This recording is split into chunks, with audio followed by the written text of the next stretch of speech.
Yeah, baby. Oh, yeah. You know what time it is now.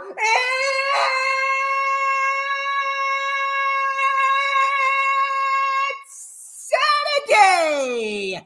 You know what that means? We're live. Ladies and gentlemen, I am the one and only DJ Storms. And I would like to welcome each and every single one of you back here to the channel on YouTube.com. As of course, you already know who I am, Mr. Controversy and the operator of the best damn Twitter handle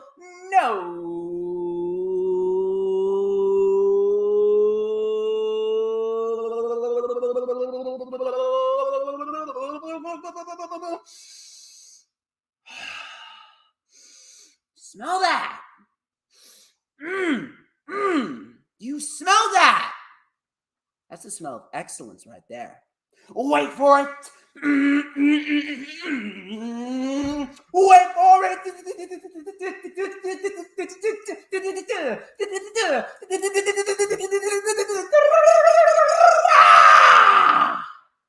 To mankind.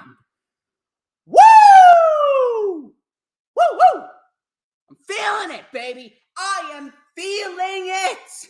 Man, it is good to be back. It is good to be back. Ladies and gents, I have been gone for 2 weeks, but it feels like I've been gone for 2 months.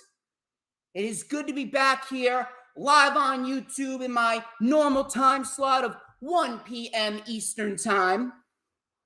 And this, of course, is the Lightning Flash update for Saturday, April 9th, 2022. We are more than 3 months done with 2022, and it is quite fucking scary. Really, it is quite fucking scary, but I am very happy to be back. I had a great weekend last weekend for my birthday. Went to a nice hibachi place, had some fried rice, some lo mein, some salad, wonton soup, a little steak. Gotta have a steak. Steak on steak, of course. Double times the steak. I'm making myself hungry and I just had lunch. I want to go back to that fucking hibachi place. I want to go back there and have some more fucking food. Some great food over there, seriously. Great fucking food. But I had a great weekend last weekend. I really do wish I could have recorded some content and I could have covered just a few things last weekend, because last weekend was such a big fucking weekend. We had the Ring of Honor Supercard, which was phenomenal. We had TakeOver Stand and Deliver, which was a very good wrestling show. And WrestleMania was actually fairly decent. We had a lot of good content on WrestleMania. Obviously, it was not the perfect show, because it was a lot of bad that came with WrestleMania, especially night number 2. But overall, this WrestleMania was fairly decent. Probably the best WrestleMania since WrestleMania 31. So there's a part of me that wishes I could have covered it, but after going hard for as long as I have, especially with work and the brand, it was very, very nice of me to finally take a little break, spend some time with family, eat some good food, have some birthday cake. I got some good presents, a lot of gas cards. In this day and age, it's fucking needed. A lot of fucking gas cards I got. I am certainly not complaining about that. I greatly appreciate each and every single one of you coming on in. We have DJ Sums. We got Therese Johnson. We got Dee Dee. We got Lisa Marie. Lots of good people. A little bit of a small crowd, but I feel as though more people will come filing on in. Please, please, please make sure, if you haven't already done so, to notify as many people as possible. It's vital. We have a lot to get into. More specifically, we are going to book SummerSlam 2022. But before we do that, I hope you all had a great weekend last weekend with all the wrestling that we got last weekend. I hope you've had a very good week. Easter is actually next Sunday. Of course, we got Battle of the Belts on Holy Saturday, the day before Easter. I will not be doing a rewind on April 17th, but I plan on doing a rundown on Thursday, which I believe is April 14th at around 8 p.m. Eastern Time. I will be going live for the rundown for Battle of the Belts 2, and I'm thinking about bringing back Little Stevie. He was on the rundown for the first Battle of the Belts. I figured that I might as well bring him on for the rundown for the second Battle of the Belts, because why the fuck not? Maybe he could be my co-host whenever there's a Battle of the Belts. Who knows? I like that. If you're asking me, I like that. But we got a lot to get into, and before we get into it, obviously, we need to go through the self-brand promotion and the advertisements. If you haven't already done so, please make sure you follow me on social media at real_DJ_storms. That is at real_DJ_storms on both Twitter and Instagram. Please make sure, if you haven't already done so, you add me on Facebook for collaborations and business inquiries. Please send me an email. My email is, of course, StormsTakeOver@gmail.com. Please like the official DJ Storms business page, and I may just send you an invite to join the official DJ Storms Posse group on Facebook. That is. All of those links are in the description. Please make sure, if you have not already done so, you got to hit the like button. Hit the like button. It's vital.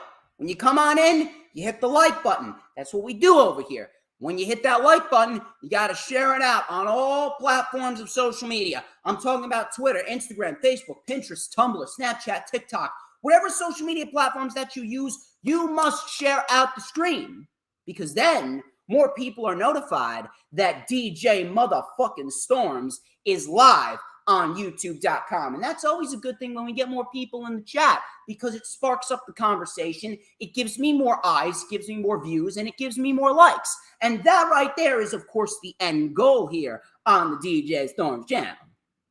Got to get some more people watching good old DJ Storms, the incomparable DJ Storms, that is. The guy that seems to get everybody talking within the snap of his fingers. That's me. Please make sure, if you haven't already done so, that you hit the subscribe button. And, of course, hit that notifications bell with a huge coup de grace. That way you will know whenever I pop up on YouTube. Because whenever I pop up on YouTube, baby, it is the best time to be on YouTube, because it's the only time you're going to get to see this glorious sideburn chin strap combination, this beautiful mustache right here. Give me a minute. We have to light it up, baby. We have to light it up right here on the LFU. This is Earl Cole's favorite part of the show. We're going to light it up with a little and a dash of and a whole lot of I actually just shaved with my new Gillette Fusion Pro Glide.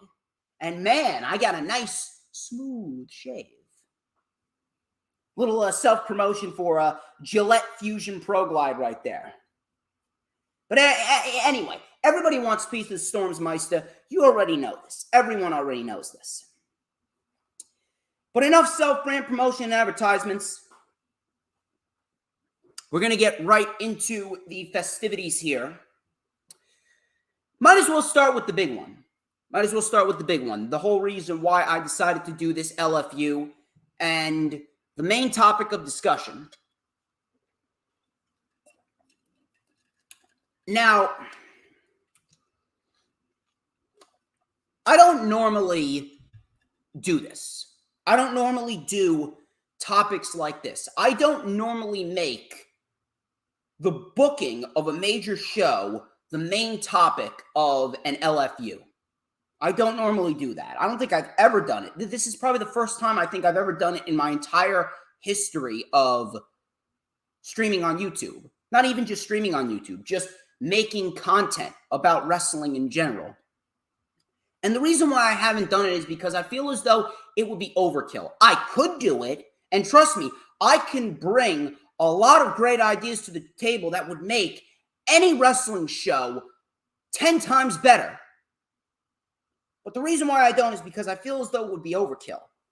Depending on how much news and rumors and how many weekly shows I'm covering, we would be here for 3.5, 4 hours. And I don't think anybody wants that. I think everyone has lives that they want to get to. They want to relax, spend some time with family and friends, catch up on some television shows that they missed, mainly because of the fact that they work all weekend and you're devoting 4 hours of your time to someone on YouTube on a Saturday nonetheless. That right there, I feel as though would be overkill.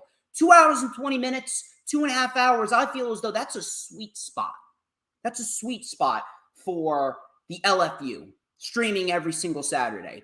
3 hours is kind of pushing it, but I feel as though that would probably be my limit. 3 hours at most, depending on how much news and rumors that we have to talk about and dissect.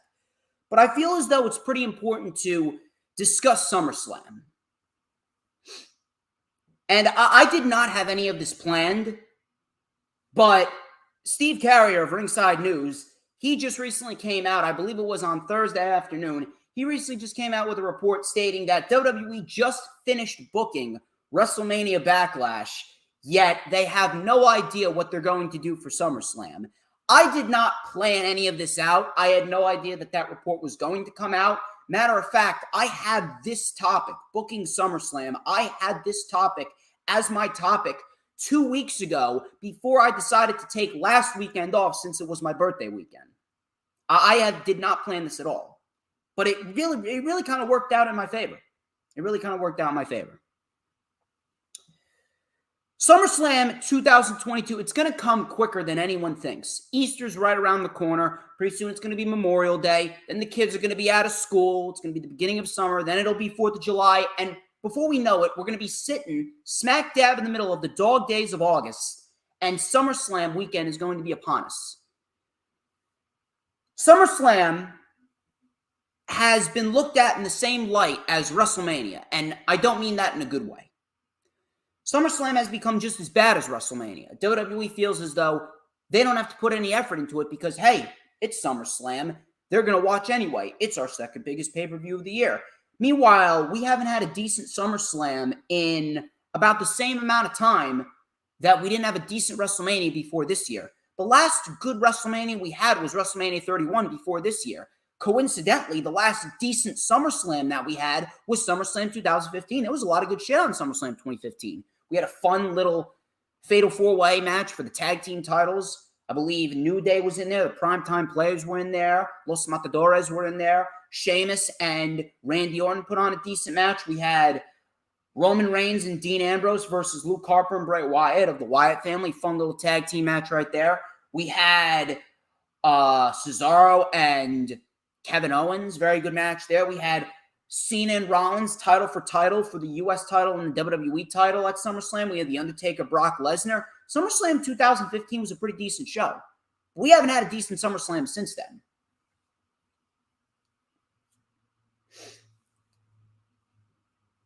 What I have in front of me is the blueprint.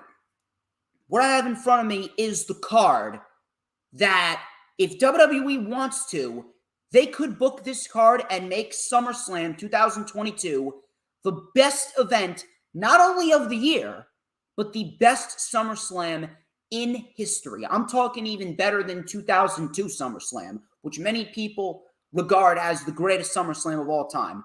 You could very well get a SummerSlam better than that if you would listen to me. All they have to do is listen to me. Trust me when I tell you, I know what the fuck I'm talking about. And considering that everything that has taken place over the course of the last X amount of years, I have been predicting that, and I have called it, and I have called out WWE on their bullshit, and 99% of the time, it turns out to be true. I think it's about time people start listening to the now 23-year-old Jersey kid with hair as black as the road and a thick-ass sideburn chin strap combo. I think it's about high time people start fucking listening to me. I may be young, but I know what the fuck that I'm talking about. I don't know everything there is to know about everything, but when I tell you I know what I'm talking about, you better bet your fucking ass that I know what the fuck I am talking about.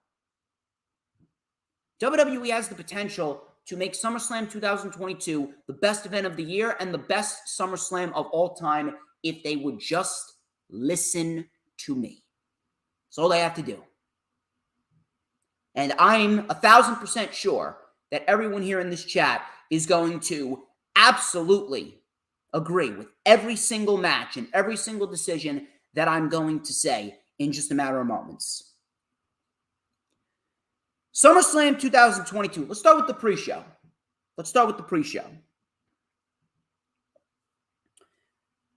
WWE has made the pre-show feel shitty. WWE has done everything in their power to tell you that the pre-show means absolutely nothing. So much so that wrestlers actually complain about being on the pre-show. The pre-show don't mean jack shit. It doesn't. Pre-show don't mean jack shit. AEW, they actually make their pre-shows mean something.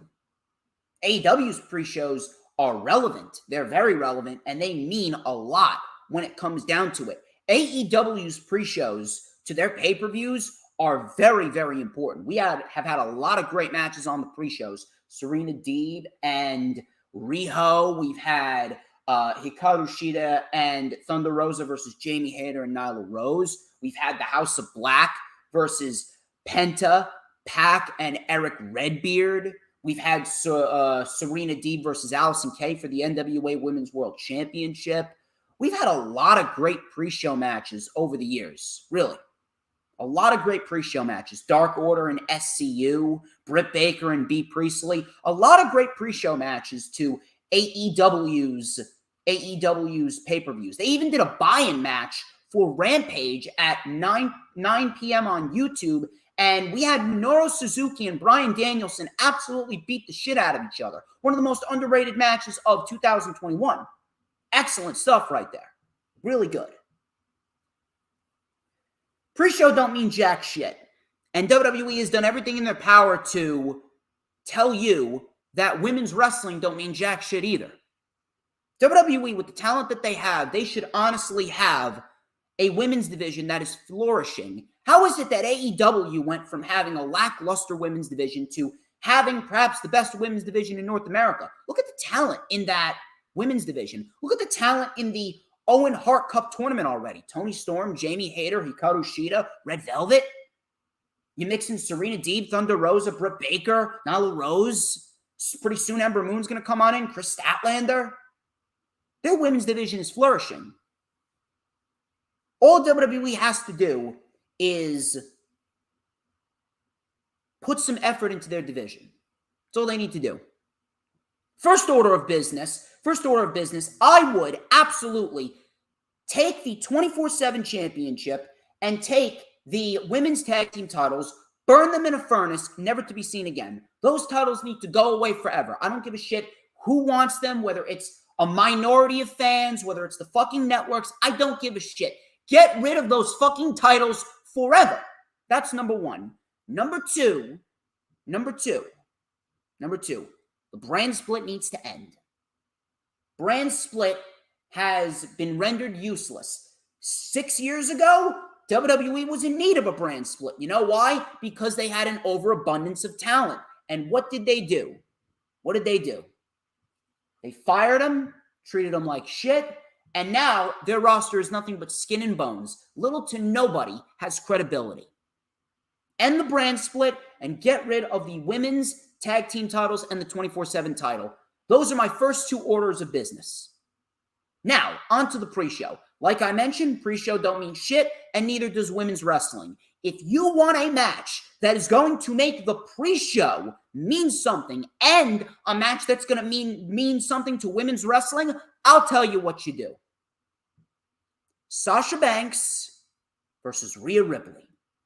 And I'm talking about a heel Rhea Ripley. According to Fightful, they reported that Rhea Ripley is a name that is being pitched for Edge's new stable. If I'm booking this, I am absolutely 1,000% putting Rhea Ripley in Edge's stable and turning her heel. Make her the next top-tier women's heel. Make her what Shayna Baszler was doing in NXT. Make her just a stone-cold killer. Make Rhea Ripley a stone-cold killer. Rhea Ripley as a part of Edge's stable. Heel Rhea Ripley versus a babyface Sasha Banks. Give them 20 minutes on the pre-show. Enough of this bullshit analytics Enough of this, Booker T with my shucky ducky quack quack moment of the night. Enough of that bullshit. Get rid of the fucking analytics and give me wrestling on the pre-show. 20 minutes.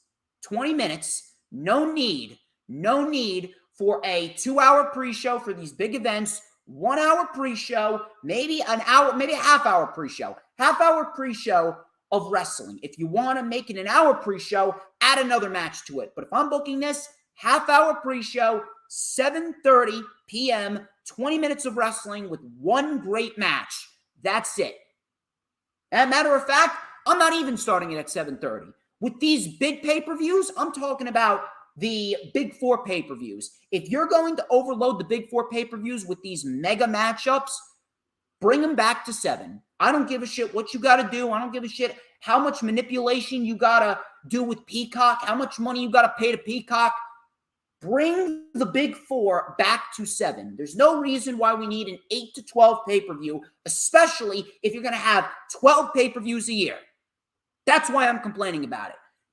AEW, listen, they do 4 pay-per-views a year. If we have to deal with that 4 times a year, that's fine. If WWE had 4 pay-per-views a year, maybe I would actually be a little bit more open to an 8 to 12 pay-per-view every single quarter. But they're doing a pay-per-view every fucking month. No need for that. So if you're going to continue doing once-a-month pay-per-views, bring it to 7, have the pre-show start at 6:30.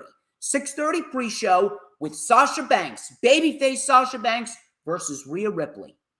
20 minutes. Let those women go out there, make women's wrestling mean something, make the pre-show mean something, and really set the pace for the night. That's my first match. Pre-show match, 20 minutes of women's wrestling. Sasha Banks babyface, Rhea Ripley heel, now as a part of Edge's new stable.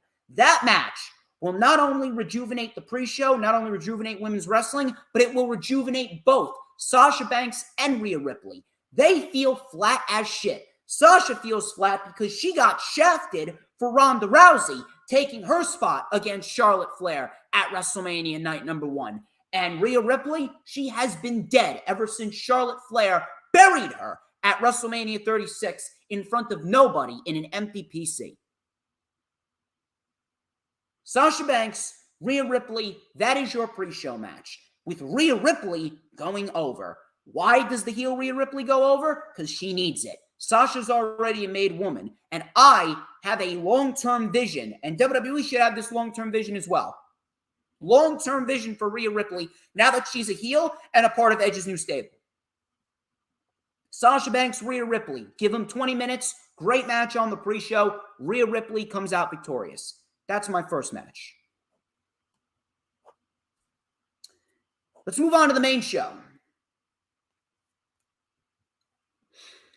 Based on what happened last night on SmackDown, which we'll talk about when we get to the SmackDown portion of the review. Based on what happened, it seems as though they are indeed going forth with the tag team titles being merged and the tag team divisions being merged as well. If I'm booking this, I would not book this match at WrestleMania Backlash. It's too early. If you book this now, I don't know what the fuck you're going to do at WrestleMania Backlash. Matter of fact, SummerSlam rather. I don't know if they even have a plan for what they're going to do at SummerSlam if they book this match at WrestleMania Backlash. This match should not be booked at WrestleMania Backlash. This match, it should be teased. It can be teased, but it should not be booked this early. Give it time to develop. Give it time to develop because there's no bigger tag team match that you can do than this match at SummerSlam. RK Bro versus the Usos for the Raw and the SmackDown Tag Team Championships in a unification match. That is your show opener for SummerSlam 2022. You did it with Roman and Lesnar. Roman is now a dual champion. Now he should combine the titles and there should only be one championship. Plain and simple. Should only be one championship. Simple. One championship, and now you can do the same thing with the Usos and RK Bro. And if I'm going to book this, I'm actually going to have RK Bro go over. I'm I am. I'm having RK Bro go over. And why? because there is a bigger picture, a bigger story to play with the Usos. And we're going to talk about that when we get to the main event. But if you give these teams 20 minutes with a legit build to kick off the show for both championships, I would have RK Bro go over. Why? Because they are over as fuck. They are over as fuck. They're really hitting their stride. And as of right now, RK Bro, they should be the ones to carry that division. You could have great matches with RK Bro and various people. New Day, Viking Raiders, Usos. Maybe if they want to, once he comes back, Nakamura and Rick Boogs, depending on how long that he's out.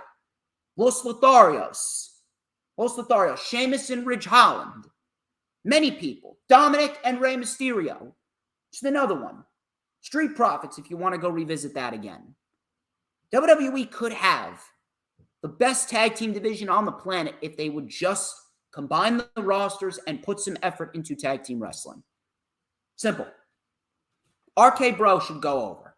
And I have a long-term vision for RK Bro as well. RK Bro and the Usos, Raw and SmackDown tag team title, unification match to kick off the show. RK Bro comes out victorious. The Usos, listen, I love the Usos, but they're in the same boat as the New Day. They're in the same boat as the New Day. They really need to take a step back. It has been Usos and the New Day running the tag team division for far too long. Neither of those teams should be tag team champions ever again. Never again. Woods needs to be a singles guy. And the Usos, listen, if you want to have them reinvent themselves, after next year, I would actually send the Usos down to NXT. See what you can do there. I'd love to see the Usos in the NXT tag team division. The NXT, Lord knows they need some help. But that's in a year. As of right now, Usos need to take a step back. RK Bro versus Usos, Raw and SmackDown tag team titles with RK Bro going over. This next match I was debating. I didn't know which way they were going to go. I didn't know how they were going to format this feud after WrestleMania was over, but it seems as though we are indeed getting another Charlotte Flair Ronda Rousey match. It's just been confirmed that Charlotte Flair and Ronda Rousey at WrestleMania Backlash in an I Quit match. And I'm thinking to myself, well, there's no way that Ronda Rousey's losing this match. Ronda Rousey ain't fucking quitting. There's no way that Ronda's losing this match. Now, I would honestly have Charlotte go into SummerSlam as the SmackDown Women's Champion, mainly because of the fact that if I'm going to pick between the two, it's not because I like Charlotte Flair. I have a prerogative here on this show. I have a code. I have a lifestyle that I live by on this fucking stream, and it's fuck Charlotte Flair and all of her supporters. She's a self-absorbed, manipulative cunt. We all know this. But regardless of that, if you compare it to Ronda Rousey, Charlotte Flair easily is the better wrestler than Ronda Rousey. And that would be the only reason that I would have her go over. Because she could give us a better wrestling match. However, Ronda Rousey, I don't see her losing at WrestleMania Backlash. I don't. Ronda Rousey, more likely than not, at the end of WrestleMania Backlash, will be the new SmackDown Women's Champion. What do? You have the opportunity to salvage Ronda Rousey. Turn her heel. Turn Ronda Rousey heel. You want to salvage Ronda Rousey's second run? Turn Ronda Rousey heel. Have her just come off as a self-entitled bitch. Make her what Shayna Baszler was. And just have her run roughshod over the division up until SummerSlam. Simple. Turn Ronda Rousey heel. Have her be an entitled bitch. And put her in SummerSlam's SmackDown Women's title match in a unification match against Bianca Belair. People want new blood. People want fresh faces. Bianca Belair has the potential to be on the level of a Ronda Rousey, of a Charlotte Flair, of a Becky Lynch, of a Sasha Banks. All you have to do is put the fucking effort into her. Simple as that. What do? You make Bianca into the next top-tier babyface. People love Bianca. People want to cheer Bianca Belair. So what do? You turn Ronda Rousey into a bitch. You turn her heel, and we get Ronda Rousey versus Bianca Belair in a Raw and SmackDown Women's Championship title unification match, just like you're doing with RK Bro and the Usos for the SmackDown and Raw tag team titles. Simple as that. That is how you salvage Ronda Rousey, and that is how you elevate Bianca Belair to that next level. This is what Ronda Rousey should be used for. Ronda Rousey should be used for putting other talent over. And if you want to put over the next top-tier babyface in the women's division, you put Ronda as a heel in a SummerSlam main event level match against Bianca Belair for both titles. Bianca Belair beats a heel Ronda Rousey, and you have Bianca Belair as the new queen of WWE's women's division. And you have her hold that title all the way into next year's WrestleMania. Why? Let's go back to what I said on the pre-show. We have Rhea Ripley and Sasha Banks. Rhea Ripley's Edge's top new prospect in his stable. I don't know what they're going to call it, but she's the new prospect in Edge's stable. You have her go over Sasha. Bianca beats Ronda at SummerSlam. You have a long-term vision for both of these individuals with Rhea Ripley as a frontrunner to compete and win the 2023 Women's Royal Rumble match. She goes into WrestleMania 39 at SoFi Stadium, and she beats Bianca Belair and becomes the new undisputed WWE Women's Champion. And Rhea Ripley now is the face of the company. And as far as women's wrestling goes, at least. That's what you do. That's how you salvage Bianca. That's how you salvage Rhea. That's how you salvage Ronda Rousey. And that's how you salvage women's wrestling in WWE. Bianca beats a heel Ronda for both titles, unifies the titles, and then Rhea Ripley beats Sasha on the pre-show. She's a heel. She goes and wins the Women's Royal Rumble and beats Bianca at next year's WrestleMania. That's how you do it. That is how you rejuvenate women's wrestling.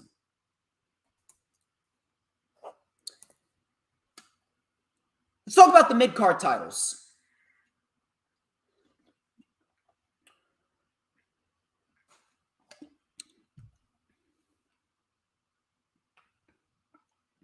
WWE has treated their mid-card titles like shit. The TNT Championship has 10 times more prestige than legitimately any title in WWE right now outside of the WWE Championship, which is currently held by the Tribal Chief Roman Reigns. WWE, they have all the assets that they need to make a great mid-card, but they choose not to. They choose not to, whether it be because they bury great talent or they give them shit gimmicks, they overbook them, they overpush them to a point where nobody gives a single fucking shit. Ricochet is currently the Intercontinental Champion. Next week, he's actually facing Jinder Mahal. I would keep that title on Ricochet. I'm shocked that he's lasted this long, but I would keep that fucking title on Ricochet. Keep that title on Ricochet. Give him a legitimate run. He's well overdue for a legit run with the Intercontinental title. Keep that title on Ricochet and have him taken into SummerSlam. Who does he face? There were many reports of WWE bringing up a popular star and making him a manager simply because of his mic skills. I legitimately wanted to pull my hair out. I would have been bald at 23. I legitimately wanted to pull my hair out. I was so fucking angry. There is still time for WWE to scrap those plans. There is still time for WWE to scrap those plans. And if I'm WWE, I am fucking scrapping those plans, burning the papers with those written plans on them in a fucking furnace, and I am firing whoever came to me with that idea. Who does Ricochet face for the IC title at SummerSlam? L.A. Knight. He's well due for a main roster call-up. He's done all that he can do in NXT. Bring L.A. Knight up. You put him on the main roster. I'm telling you right now, if you want someone to rejuvenate some prestige in the Intercontinental Championship, L.A. Knight is your man. And I don't want to make comparisons, but L.A. Knight with the charisma that he has, he could be equivalent to Randy Savage. Randy Savage was a charisma fucking god. Perhaps the most charismatic individual in the history of professional wrestling was Randy Savage. Randy Savage had charisma for fucking days. Randy Savage is the guy, or was the guy back then, as Intercontinental Champion, and he made that title prestigious because of how much charisma that he had and how great of a worker he was. Randy Savage was the total package. LA Knight could be a Randy Savage-esque character with how charismatic he is and how good he is in the ring. And he's got everything that you need. He's got a great look. He has the talking ability. He's got the wrestling ability. He's very comfortable. He's marketable. LA Knight is everything that you need. He is a face of the company type guy. I don't give a shit how old he is. LA Knight screams Intercontinental Champion. That title was made for LA Knight. And if I'm booking this, I'm putting LA Knight on the main roster. And I'm putting LA Knight in an IC title match against Ricochet at SummerSlam. You want a match to make the IC title mean something? That is how you make the IC title mean something. LA Knight can single-handedly bring prestige back to the IC title because of the presence that he has, the talking ability, and his flamboyancy, the way that he carries himself. Everything about LA Knight will make the IC title prestigious. What do you do with Ricochet? You move him up the ladder. He needs to be fighting for the World Championship. Ricochet is too good to be straddled in the mid-card. Ricochet is a main event level pro wrestler, and he should be fighting for the world title at some point after SummerSlam this year. LA Knight wins the Intercontinental title, and LA Knight holds that title going into next year. LA Knight is your guy to make the IC title mean something. Can you imagine the matches that LA Knight could have in the mid-card for the IC title with the likes of Kevin Owens, the likes of a Sami Zayn, the likes of Apollo Crews, the likes of Shelton Benjamin and Cedric Alexander, Rey Mysterio if you want him to. The matches that LA Knight could have are endless. Seth Rollins even. Seth Rollins, it's great. Damian Priest if they want him to. And the best part about LA Knight is that he is as versatile as they come. You can legitimately put him in any role, heel or babyface, and he will make it work. LA Knight is versatile. You need that type of individual on television consistently. LA Knight versus Ricochet for the IC title. LA Knight wins the Intercontinental title. The United States Championship is in the same exact boat as the IC title. Doesn't mean shit. Balor has done absolutely nothing with that title. Balor's done absolutely nothing with that title. Balor hasn't even defended the fucking title. The title legitimately feels like a fucking prop. The title legitimately feels like a fucking prop on Finn Balor. It's no better than the Women's Tag Team Championship. No better than the 24/7 title. It sucks. It sucks. Now, I know we've seen this match before. But this match legitimately makes the most sense because it creates a new star. I know we've seen this match before, but the best possible United States title match to do at SummerSlam would be Finn Balor versus Austin Theory. Austin Theory is the future of the company. Austin Theory has really done well. He succeeded in every role that WWE has put him in.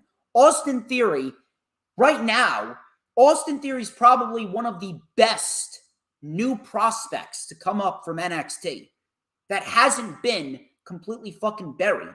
Yet, at least.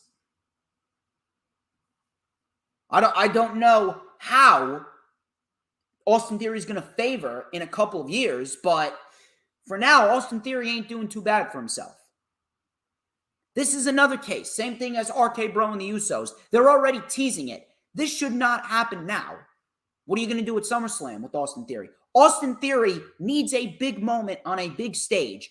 Put him in there against Finn Balor. You could do a lot with Finn Balor in the interim. You could have Finn Balor fight Apollo Crews. He could fight Tommaso Ciampa. He could fight a Kevin Owens. He could fight a Seth Rollins in the meantime. But all roads should lead to Balor versus Theory at SummerSlam. Austin Theory is a future world champion. He is that damn good, but he's not going to win the world title now. It's not his time. He's young. You could take your time with Austin Theory. So what do? Do the same thing that you did with Austin Theory with Damian Priest. You had Damian Priest beat Sheamus for the U.S. title at SummerSlam last year. Do the same thing this year with Austin Theory. Have him beat Finn Balor and have Austin Theory take that title into next year and have Austin Theory as the United States champion going into WrestleMania in SoFi Stadium. Give Austin Theory a legitimate run with the United States Championship and have him as the top-tier mid-card guy right behind LA Knight. LA Knight as the IC champion and Austin Theory as the United States champion. It's quite simple. When you give Austin Theory that opportunity, Austin Theory will take it. You can't just have Austin Theory in these celebrity matches and these one-off matches because he's Vince McMahon's protege. He's Vince McMahon's new pet. I don't understand the need for Vince McMahon being an Austin Theory mark.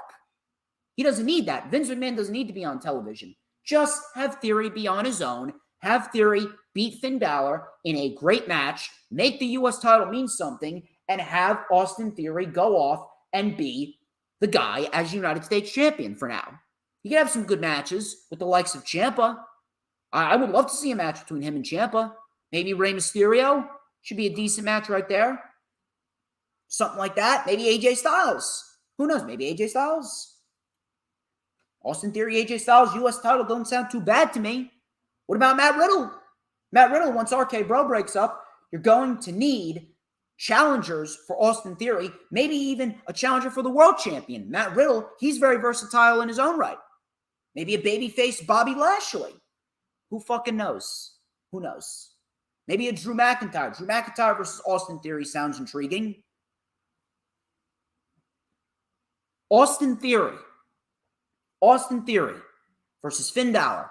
United States Championship, similar to Ricochet and LA Knight. Give them time. Have them go out there, have a great match, and Austin Theory is the new United States champion. Build new stars. That is what this should all be about, right? Meanwhile, you're killing the careers of new stars, especially what happened last night on SmackDown. Ludwig Kaiser. The fuck is a Ludwig? Balor, Theory, U.S. title, SummerSlam. Theory wins the title.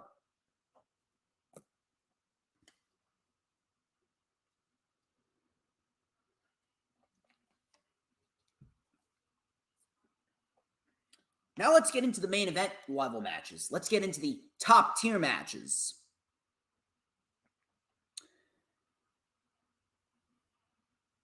These matches took a little bit more thought. Well, not the main event, but a couple of these top tier level main event matches with no titles, they took a little bit more thought than the others.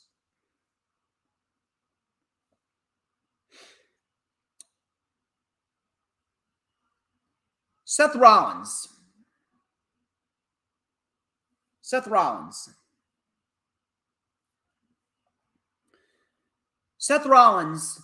he is, like everyone I just named, he is just as versatile. Seth Rollins, he's been doing the best work of his career this year. Does he need to win any titles? No. No, he doesn't. However, Seth Rollins is the type of guy that you're really not going to leave off SummerSlam. I'm not saying every single top-tier star needs to be on SummerSlam, but Seth Rollins, you're really not going to leave him off SummerSlam. There is money to be made with Seth Rollins at SummerSlam. What do you do with Seth Rollins?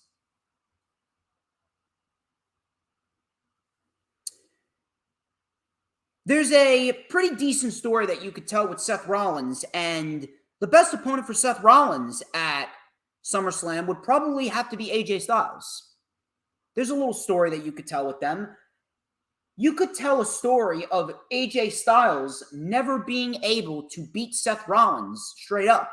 Every single time that Seth Rollins and AJ Styles have faced off in a one-on-one match, it has either ended in a disqualification or Seth Rollins ends up getting the clean victory. AJ Styles has never pinned or submitted Seth Rollins. It's never happened. So you could tell that little story. AJ Styles, I don't expect AJ Styles to be in a top-tier level world title match anytime soon. I have a feeling that we're going to see a 3-match series with Edge and Styles. We already got the match at WrestleMania, which was a very good wrestling match. Really good stuff right there with Edge and Styles. Then, let's go to WrestleMania Backlash. Edge won the first match. You can have Styles win the second match. Then what do? Hell in a Cell. It's coming up on June 5th. Now, again, I realize it's a dead concept, but at the end of the day, it could probably benefit Edge and AJ Styles having this be a 3-match series and have Edge and AJ Styles inside Hell in a Cell, and we could get AJ Styles defeating Edge inside Hell in a Cell and then moving on to fight Roman Reigns at Money in the Bank. I don't see him winning, but that could be a one-off. Then what do you do at SummerSlam? You pair AJ Styles with Seth Rollins. Styles and Rollins, I feel as though they really haven't had the true opportunity to showcase to everyone what they could really do. Their match at Money in the Bank was very good, but I feel as though that match could have gone another 10 minutes if they wanted to. If I'm going to book this, I'm booking Seth Rollins and AJ Styles. I'm having AJ Styles beat Seth Rollins. Give them 20 minutes, 25 minutes, and have them go and steal the fucking show. Have them go and steal the fucking show. Styles, Rollins, one-on-one. That right there is how you make your main event level undercard. That's not for a title. That's how you make SummerSlam feel important, with matches like that. Build the story. It's a very simple story to tell. Rollins has never lost to AJ Styles straight up, and you could have Styles beat Seth Rollins. Give him time, and we could have a match of the year candidate on our hands. Rollins already brought one out with Cody. Have him do it with Styles. Styles, Rollins. That's a perfect top-tier SummerSlam match, and it gives them something to do.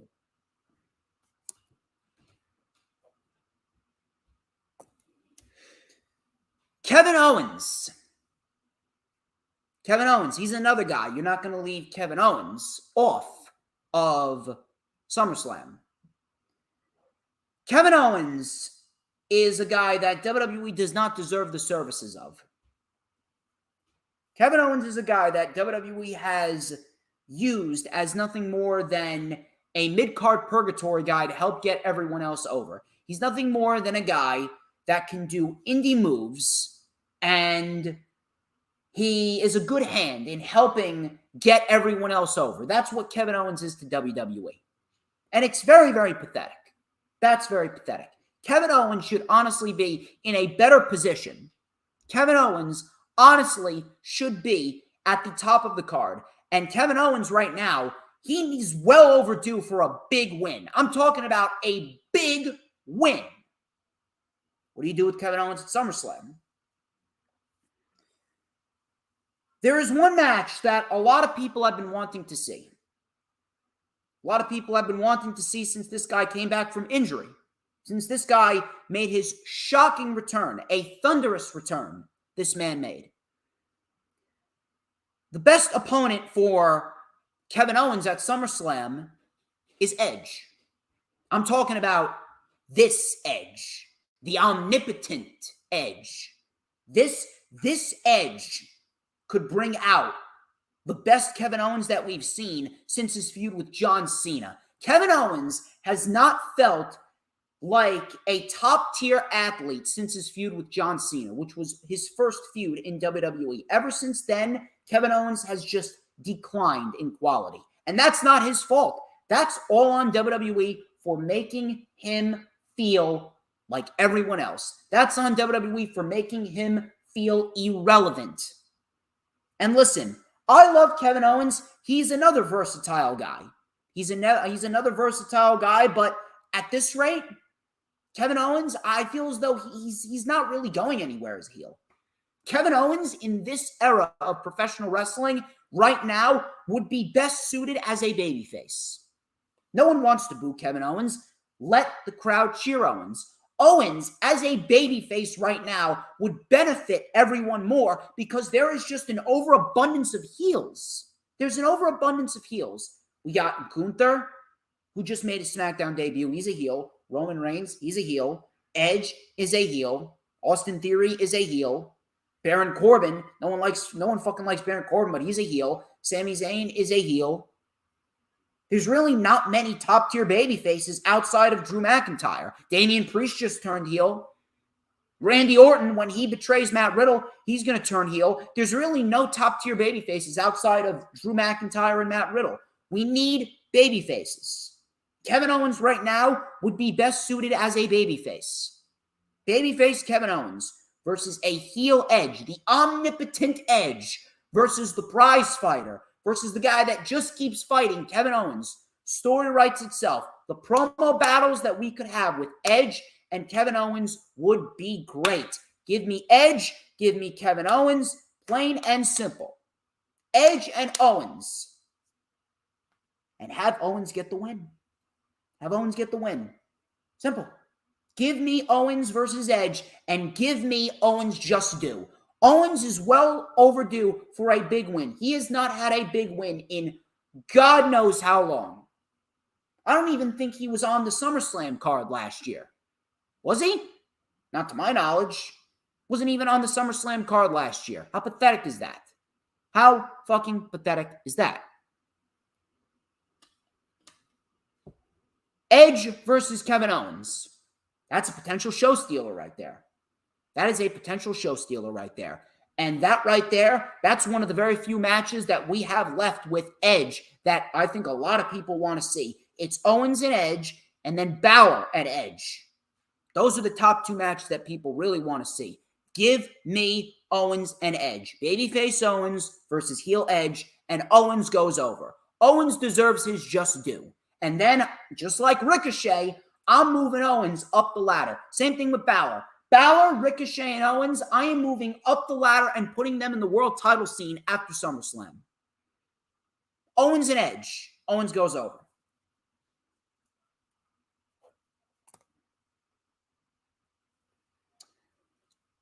Brock Lesnar.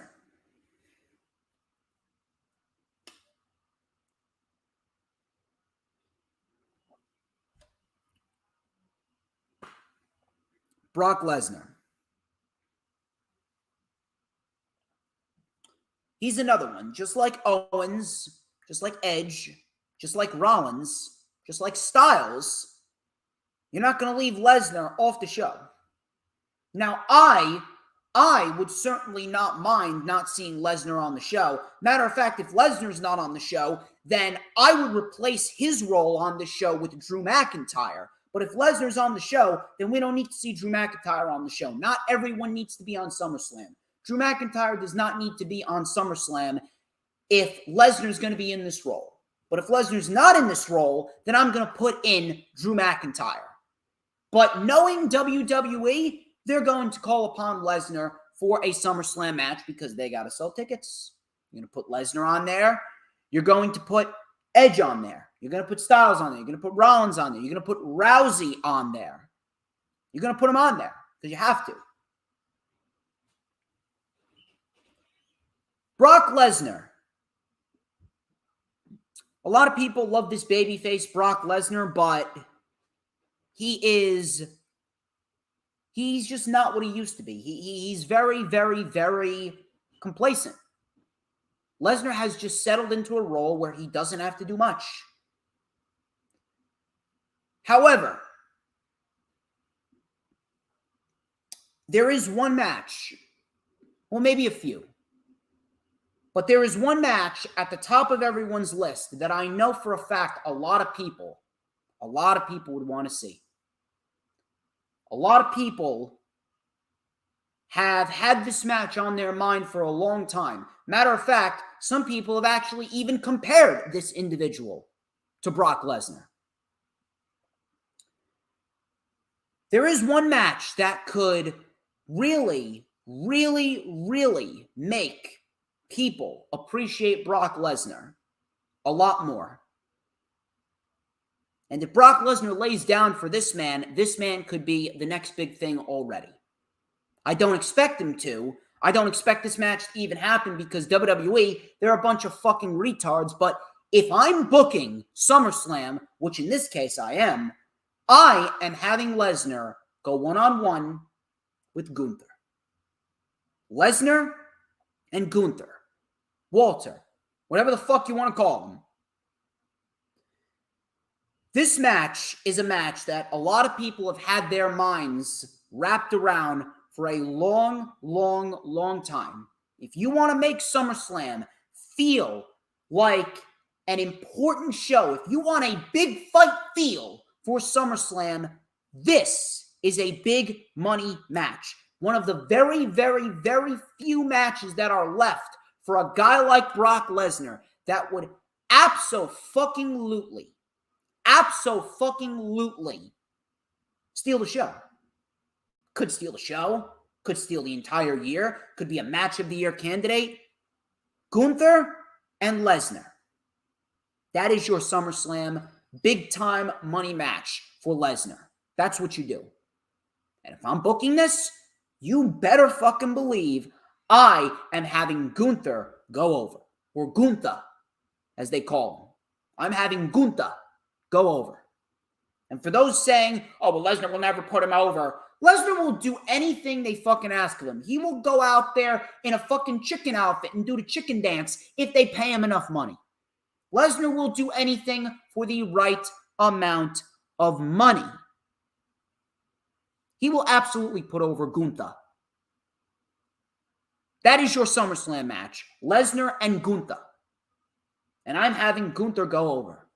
I am having Gunther go over. And I am absolutely nixing these plans of Imperium breaking up. I am bringing up Fabian Eichner. Whatever the fuck you want to call him, I don't give a shit. Bring him up. Put him with Bartel or Ludwig and Gunther and put Imperium back together with Bartel and Eichner being the tag team. And I am building those guys up to fight RK Bro at next year's WrestleMania and win the tag team titles.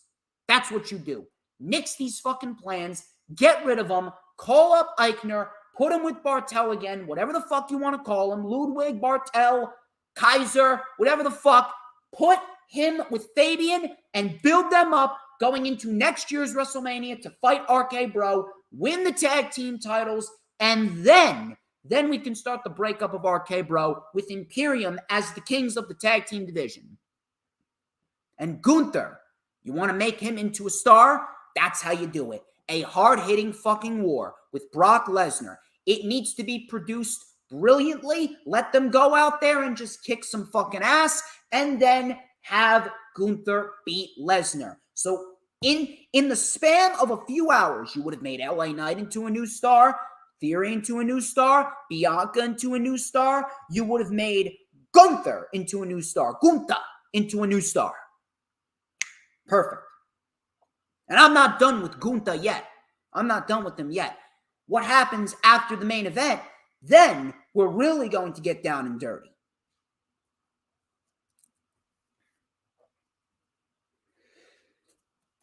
A couple weeks ago, I was pretty vocal about what the main event should be.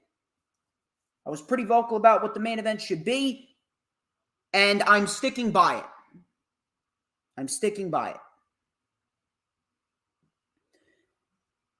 It all depends on how we get there. How do we get there? If I am booking this, we go to Money in the Bank. Roman Reigns versus AJ Styles is your Money in the Bank match. You have Roman Reigns come out victorious. Roman Reigns looks just fine to me.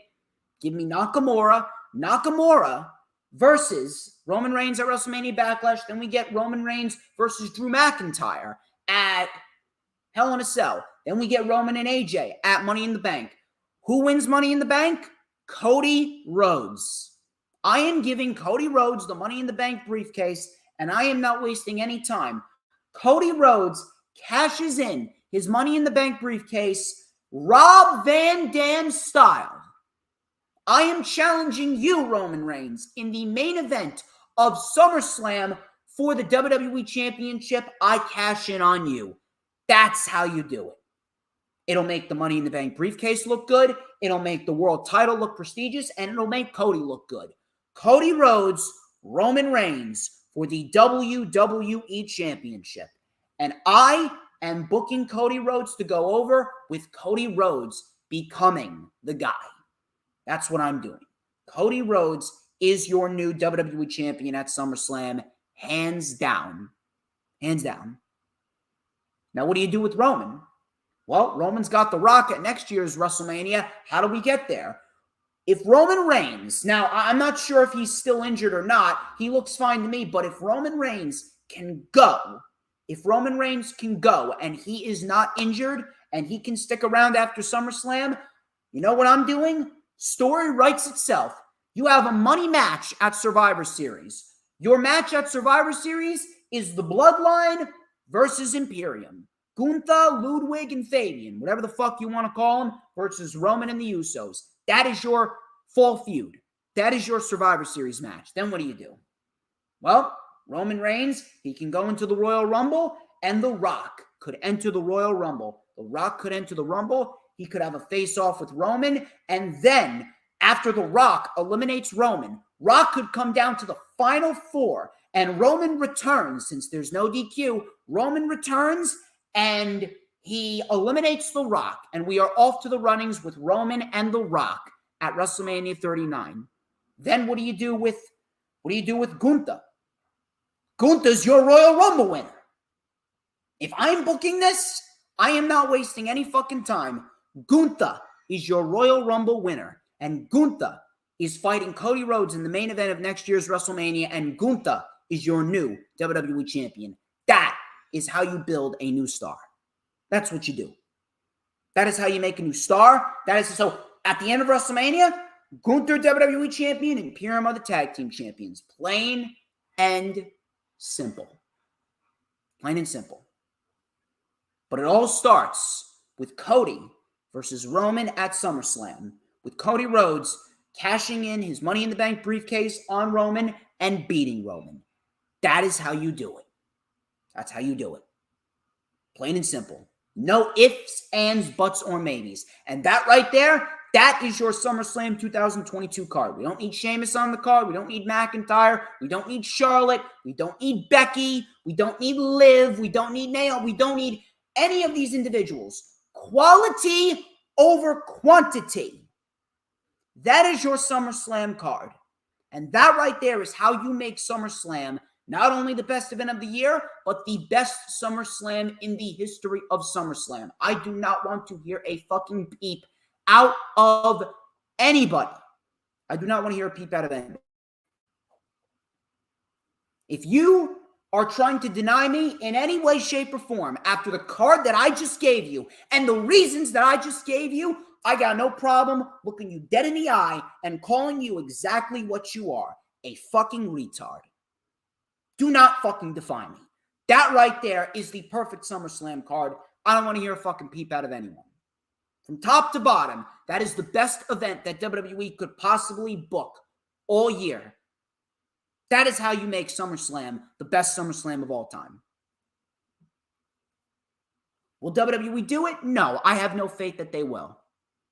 But I just showed you that I have more qualifications to run the WWE than Vince McMahon and Bruce Pritchard.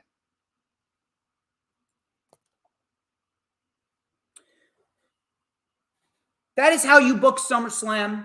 I spent an hour on that, and hopefully I got through to everybody here. And that's only the beginning. That's only the beginning. We got a lot more to talk about. So get this. Continuing on with my news, rumors, and reports, listen to this. Pat Buck, according to Fightful, he produced Charlotte Flair versus Ronda Rousey and Roman Reigns versus Brock Lesnar. He resigned. He resigned from WWE.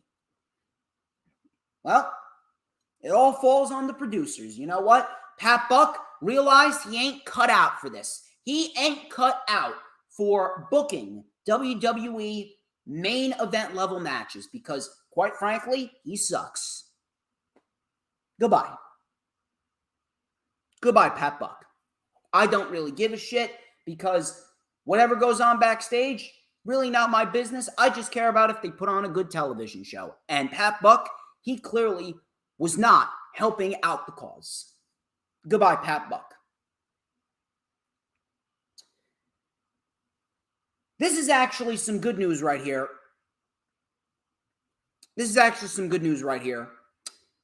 WWE has reportedly dropped the King Woods moniker, and now he's back to being Xavier Woods. Thank God. Thank God. I am in the camp that King Woods should have never been a thing. If this is what you were going to do with the King of the Ring tournament and King Woods was going to be your winner, King Woods was going to be the guy that people were going to be praising to the high heavens, Xavier Woods was going to be King of the Ring, you were better off not doing the tournament at all. This was a waste of time. And the fact that he was sporting around a fucking Dragon Ball Z type crown going up against the Usos, it looked fucking retarded. I am beyond fucking happy that he's back to being Xavier Woods. Realistically, the New Day should be over. Kofi Kingston has had his career. He's had a made career. Kofi Kingston, honest to God, I am done with Kofi Kingston as a member of the New Day. Make him a mid-carder, put him in the US and the IC title scene. Same with Xavier Woods. You can put Xavier Woods down in NXT. Put Xavier Woods down in NXT. Give me Xavier Woods, Cameron Grimes for the North American Championship.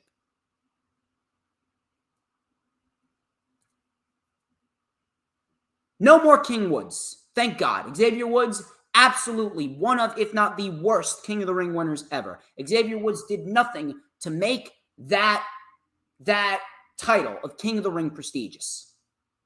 Part of it was his fault. Part of it was WWE's fault. Good. Goodbye, King Woods.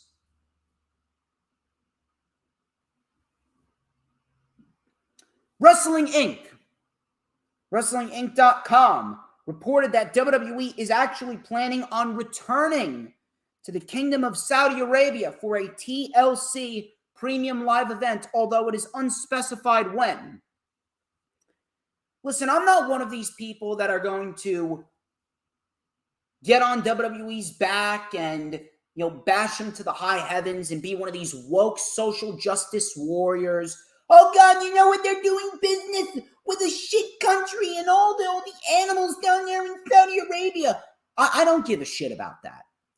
I don't give a shit where they operate. They could operate in the backyard over here.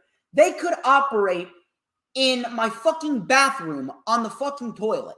They could operate in a fucking junkyard for all I care. All I give a shit about is if you give me a good show. I don't give a shit whether it's in Saudi Arabia, whether it's in Egypt, whether it's Australia, whether it's in fucking Russia or Ukraine or South Africa or South America or Canada or the US or fucking Antarctica in fucking negative 50 degrees. Just give me a good show. That's it. Just give me a good show and we're good. I do not give a shit whether or not they operate in Saudi Arabia or not. Give me a good show, and we're fine. Do I have any faith that they will give me a good show? No. Crown Jewel was great. Elimination Chamber sucked. They started Elimination Chamber off on a shitty foot.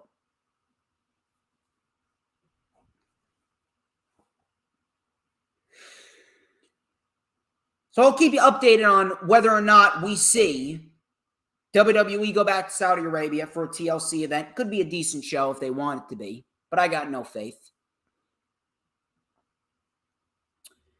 Seth Rollins.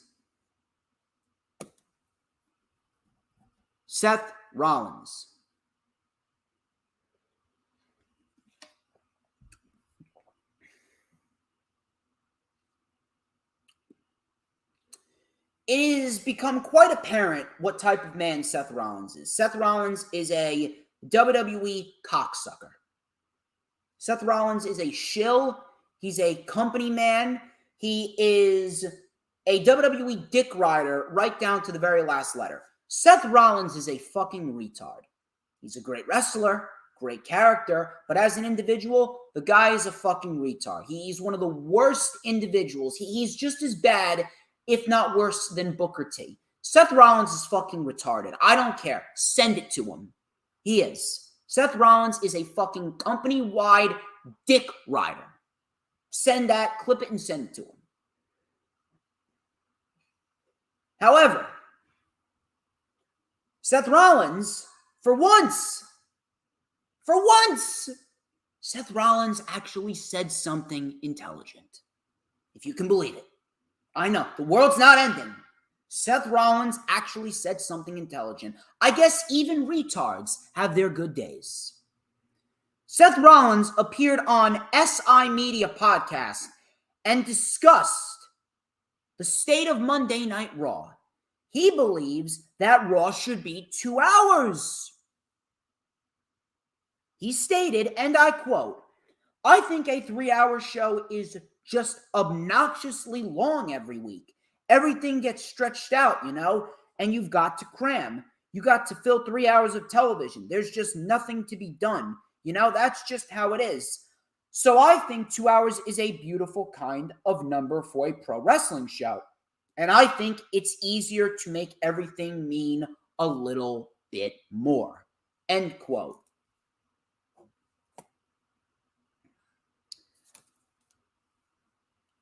Now, WWE is completely capable of putting on a good 3-hour Raw. But the problem is that they just put no effort into it. Now, Tony Khan, if Dynamite went 3 hours, that would be great. That would be great for Tony Khan because he could make do with that.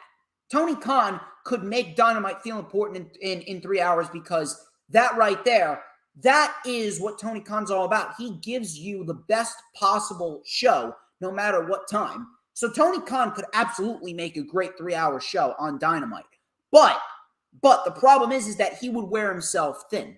Tony Khan would just drain himself. And I don't want that for Tony Khan. So 2 hours for Dynamite, that's a sweet spot. That's perfect. It should stay that way. 2 hours for Dynamite should stay that way. WWE is more than capable of putting on a great 3-hour Raw. They just refuse to do so. They refuse to do so. So the best idea for WWE, in order to make the show mean something and feel more important, the best possible thing to do, give me WWE making Raw 2 hours again. Not from 9 to 11. Give me 8 to 10 Monday Night Raw every single Monday. Every single Monday. It is great. It would help out a lot of wrestling fans. We would be a lot more appreciative of Monday Night Raw. It would be easy to digest. If you want to do 3 hours for a special Monday Night Raw, that I would not mind. But 2 hours, that needs to be the norm. 3 hours for Monday Night Raw, maybe every one to 2 weeks. Not even that. 1 to 2 months. You could do a special 3-hour Raw every quarter if you want to. That's fine. But in terms of the normality, 48 to 49 weeks out of the year, Raw needs to be 2 hours. Raw needs to be 2 hours. WWE, clear as day, they are lazy, they are complacent. If they want their shows to be a lot better, just make Raw 2 hours. That's a great start. Great start. Then from there, you can work. From there, you can work with different talent, making them feel special. You can dictate who gets the show this week and who gets the show next week. Have it be a revolving door, and the show would be overall better. So I got to give props to Seth Rollins. Again, like I said, even retards have their day. Even retards have their day. So good on Seth Rollins for actually saying something intelligent.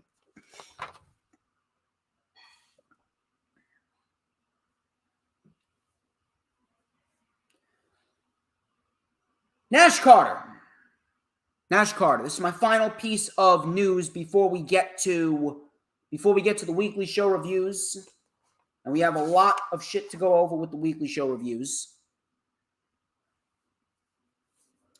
Sean Ross Sapp confirmed on Wednesday afternoon that Nash Carter of MSK had been released by WWE. WWE recently announced that the NXT Tag Team titles were held in a state of vacancy.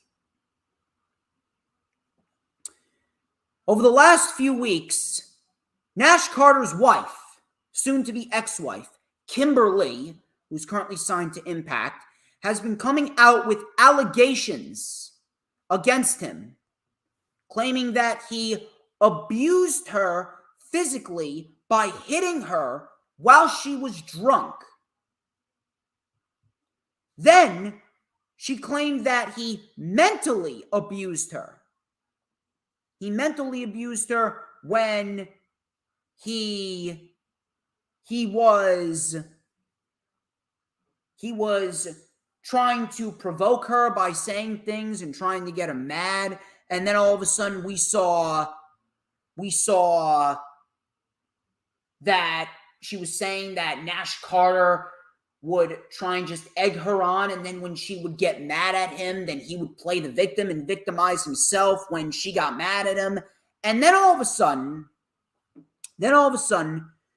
she tweeted out a picture of him where he shaved his beard. He shaved his facial hair, shaved it all off, and he had a mustache that made him look like Adolf Hitler. And she claimed that he hates the LGBTQ community. It was reported that Nash Carter was actually fired over the Adolf Hitler picture, and not because of the Kimberly allegations.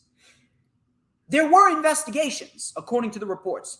WWE did conduct an investigation, and they deemed Kimberly's word untrustworthy. And part of that had to do with the fact that Wesley's wife, I believe her name is, Erica Walker? Erica Walker, I believe. It's Erica something, but either way, I saw the tweets. Wesley's wife, Erica, called out Kimberly, stating that she checked herself into a hospital and Nash went to live with Wes and his wife to get away from her because it's actually her that was the one that's fucked up mentally. She claimed that I have no idea who you are. I have no idea who you are. Then Erica, Wesley's wife, actually showed pictures from Nash Carter and Kimberly's wedding. Showed her pictures from Nash Carter and Kimberly's wedding, clearly showing that, hey, no, you do know me. Kimberly then blocked Wesley's wife. Wesley's wife, and her story changed at the drop of a dime. Now, she actually deleted her Twitter. As we speak, as of right now, she deleted her Twitter.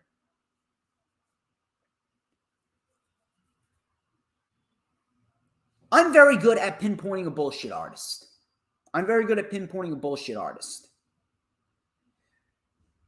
Jay Lethal's allegations, bullshit. Lethal did nothing. Lethal is innocent. Matt Riddle's allegations, bullshit. Matt Riddle is innocent. Jordan Devlin's allegations, bullshit. Jordan Devlin was innocent. Austin Theory, he was innocent. Even Velveteen Dream, they did investigations on Velveteen Dream, and they found nothing. Dream's statement, based on the investigations, Dream's statement turned out to be true. Dream was set up some way, somehow. Dream was set up. There were investigations that went on with the Velveteen Dream too. A situation and a full-blown investigation that went on with the Velveteen Dream. Triple H, he's not Vince McMahon. Triple H would not bullshit anyone. Triple H has been very transparent. Just like Tony Khan, Triple H was very transparent. You have to imagine that everything went in with Tony Khan when the speaking out movement came out. Tony Khan went through an investigation as well. And the only individual that he fired was Jimmy Havoc, because those allegations turned out to be true. Meanwhile, all the other allegations for all these AEW stars that got called out, that turned out to be bullshit. Whether you want to believe it or not, the investigation was done. And if the investigation was done, Tony Khan and Triple H ain't Vince McMahon. They're not. Please stop acting like they are. Dream was also proven innocent. The reason why Dream was let go is because he had an attitude problem. And Triple H did not want to deal with his attitude problem. He did not want that. He did not want Dream building a toxic environment backstage. I'm very good at pinpointing a bullshit artist. First off, at first glance, I was actually thinking about, oh wait, is Kimberly legit here? Is Kimberly legit? I don't know. She seemed legit, but then the story kept on changing. And then you had individuals who know Wes Carter personally. Individuals who know Wes Carter or Nash Carter personally, like Wesley's wife and Chris Bay. Chris Bay, he don't bullshit. Chris Bay ain't a fucking bullshit artist. Chris Bay's very transparent. Chris Bay's very trustworthy. People love Chris Bay. Chris Bay would not steer anyone wrong. I don't know Chris Bay personally, but he don't look like a guy that would bullshit. The main mistake that Nash Carter made was trusting Kimberly. You can't trust anybody nowadays. And the more situations that happen like this, the more my disdain for humankind just grows. Outside of the people in this chat, I just have no respect for anybody. Because everybody is a fucking... They're either an asshole or they're a fucking retard. Unfortunately. 99% of people nowadays are either an asshole, a retard, or both. You need to search far and wide to find a decent human being in today's society. You really do. I'm one of the very few individuals in this community, in the world. Yes, I may act like an asshole sometimes, but I don't have an agenda. I don't have a narrative. I certainly am not retarded. If you're going to call me retarded, I got no problem dropping some facts on you and making you look like the retard, which you are. But I certainly ain't fucking retarded. I may be an asshole, but only when people are assholes back to me. I am no retard, and I do not have an agenda or a narrative. But an interesting piece of information came out. Gigi Dolan was actually very, very, very distraught that Nash Carter was released. Gigi Dolan is apparently the new girlfriend of Nash Carter, and Nash Carter, he served Kimberly divorce papers. He served Kimberly divorce papers on Monday. So all the signs, and I saw a lot of people calling her out, pretty much pointed to Kimberly being the liar. Kimberly blackballed. She blackballed Nash Carter because shit didn't work out in her marriage. She wasn't good. She was mentally fucked up. And at the end of it all, she wanted to get back at Nash Carter by fucking up his career. Now, granted, Nash Carter's sense of humor, it's not really a fun sense of humor. I don't find humor in Adolf Hitler. I don't. I think it's kind of stupid. It just doesn't appeal to me. That type of humor doesn't appeal to me. Some type of crude humor is funny, but I mean, shit like that, whether it be murder, rape, racism, Nazism, that shit just isn't funny to me. Comedy, yes, comedy is subjective, but to me, that ain't funny. Nor is it smart to shave your facial hair to a point where you look like Adolf Hitler and then send it to whoever. But regardless, the picture is almost a decade old. If it was a joke, it was a joke. Now, I do not know Nash Carter personally, but I've never seen Nash Carter ever. I don't think I've ever seen anyone try and dig up dirt. No one has tried to dig up dirt. Nash Carter's had a lot of success in the WWE. I have never seen anyone bring out some type of dirt that showcased Nash Carter as this hateful individual. Again, if you have people like Chris Bay and Wesley's wife defending Nash Carter, why would you not believe them, considering how good of a reputation they have in the community? And on top of that, Kimberly posted a picture of her face all screwed up. Did anyone ever think to think to conclude that she is a pro wrestler. This could have been after a wrestling match. We don't know how long this was ago. Originally, I thought it was a case in which, yes, he may have did it, but they worked it out personally and everything was fine. And now she's mad at him for some petty reason. But apparently, people were saying, no, this never happened. And if that's the case, fuck Kimberly. Fuck Kimberly. That's the case. She is mentally fucked up in the head. If Nash Carter did it, that would be a different story. If Nash Carter did it, then he deserves to be fired. You should never, ever do that. You should never, ever do that.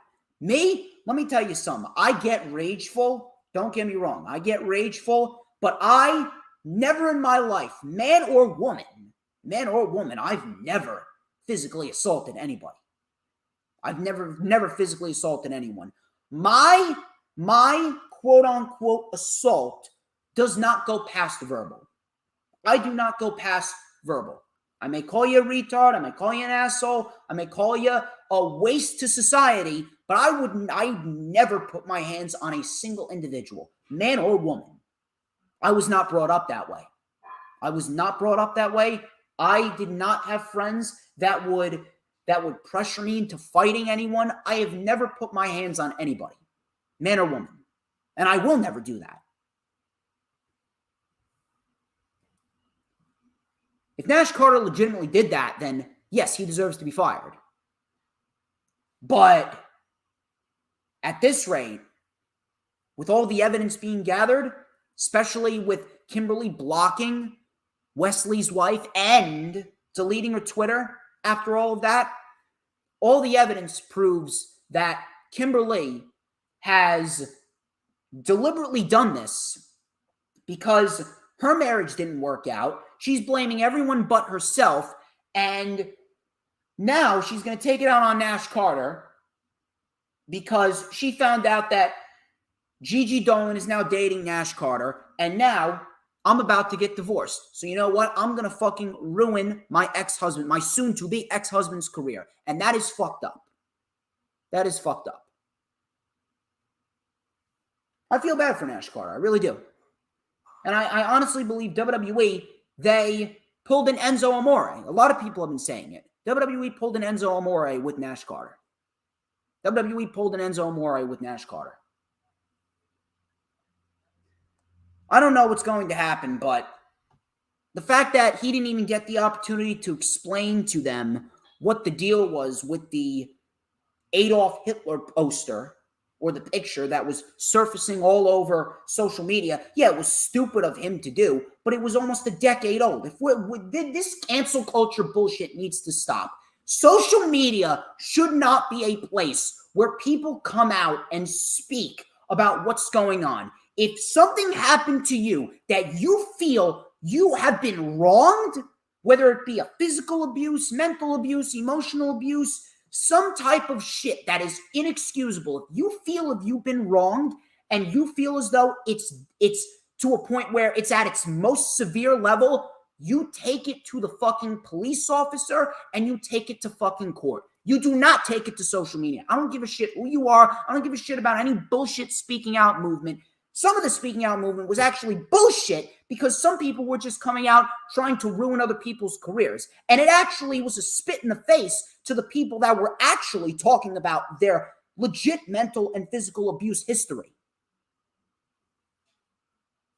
Shit like that should not be on social media. Social media should not be a place where you air out shit like that and you bring all of these strangers into your personal life and try and get someone canceled. And if you are going to try and deny to me that cancel culture does not exist, if you're going to try and deny cancel culture to me, again, no problem. Like I said before, I will look you dead in the face and I will call you a retard because you are one. All the evidence proves that cancel culture is legit. Nash Carter did not deserve to be fired. Fuck Kimberly. Whatever is going on with Kimberly, she is mentally fucked up in the head and she needs to get proper fucking help. If I'm booking this, if I'm Impact, I'm releasing Kimberly. Kimberly needs to get her shit together. She needs to get her shit together.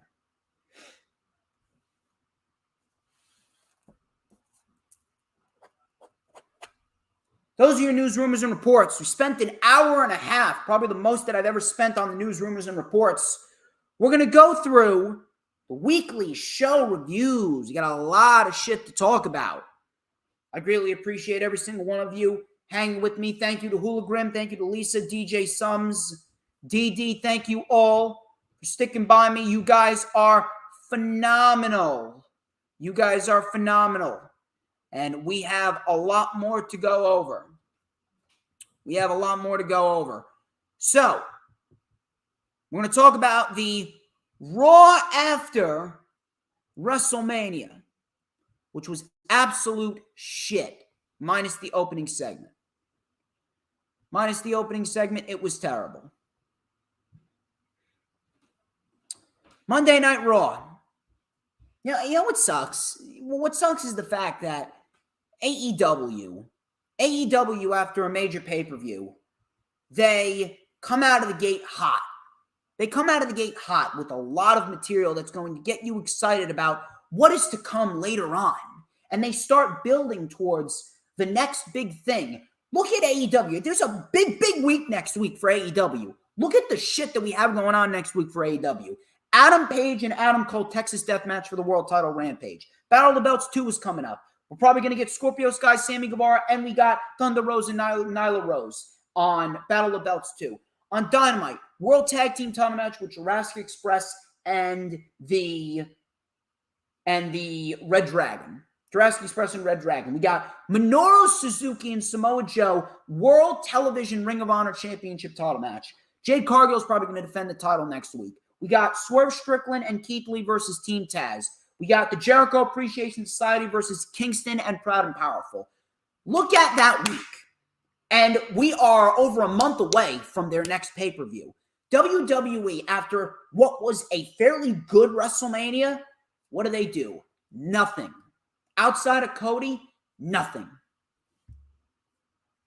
How fucking pathetic. So Cody kicked off the show, did his normal entrance, great to see. Crowd was chanting, Cody. He was just soaking it in. So he goes, so what do you guys want to talk about? They're very reminiscent of what he did on AEW. He goes, I chose to remain silent about my free agency. Everyone thinks the decision to return to WWE was difficult. It was not. The star that left him in the dust. Really good stuff right there. Crowd chanted, you deserve it. Cody then said, the moment I rose up at WrestleMania, there was no doubt a man often finds his destiny on the path he takes to avoid it. So they showed a picture of Dusty Rhodes winning the world title at Madison Square Garden years ago. Cody goes, he was a legend, but to me, he was my hero. He was holding the title that Hulk Hogan, The Undertaker, and Triple H would get their hands on. And as I got hip, I asked him, I didn't know you were champion like Hulk Hogan. He goes, I won, but I did not take home the championship belt. I knew right then and there that I needed to win the title right there, but unfortunately, the dream died. That opportunity passed to put the title on the American Dream, or did it? He goes, I cannot physically put the title on my father's hand, but I can certainly put it around the waist of the American Nightmare. And with that in mind, my intentions are clear. I am finally ready. I am going to do it, and I'm going to do it for my family and for the American Dream, Dusty Rhodes. A simple yet perfect story to tell. Cody wants to win the WWE Championship for his father. Loved it. Absolutely loved it. The emotion that exuded from Cody Rhodes, it was absolutely perfect. Seth Rollins came out, crowd singing his theme song. He stared down Cody. Cody then dropped the mic. He extended the hand to Rollins. Rollins obliged, and they shook hands, and Rollins said, welcome home to Cody. Awesome. Awesome segment. The only good thing on the show. Awesome stuff.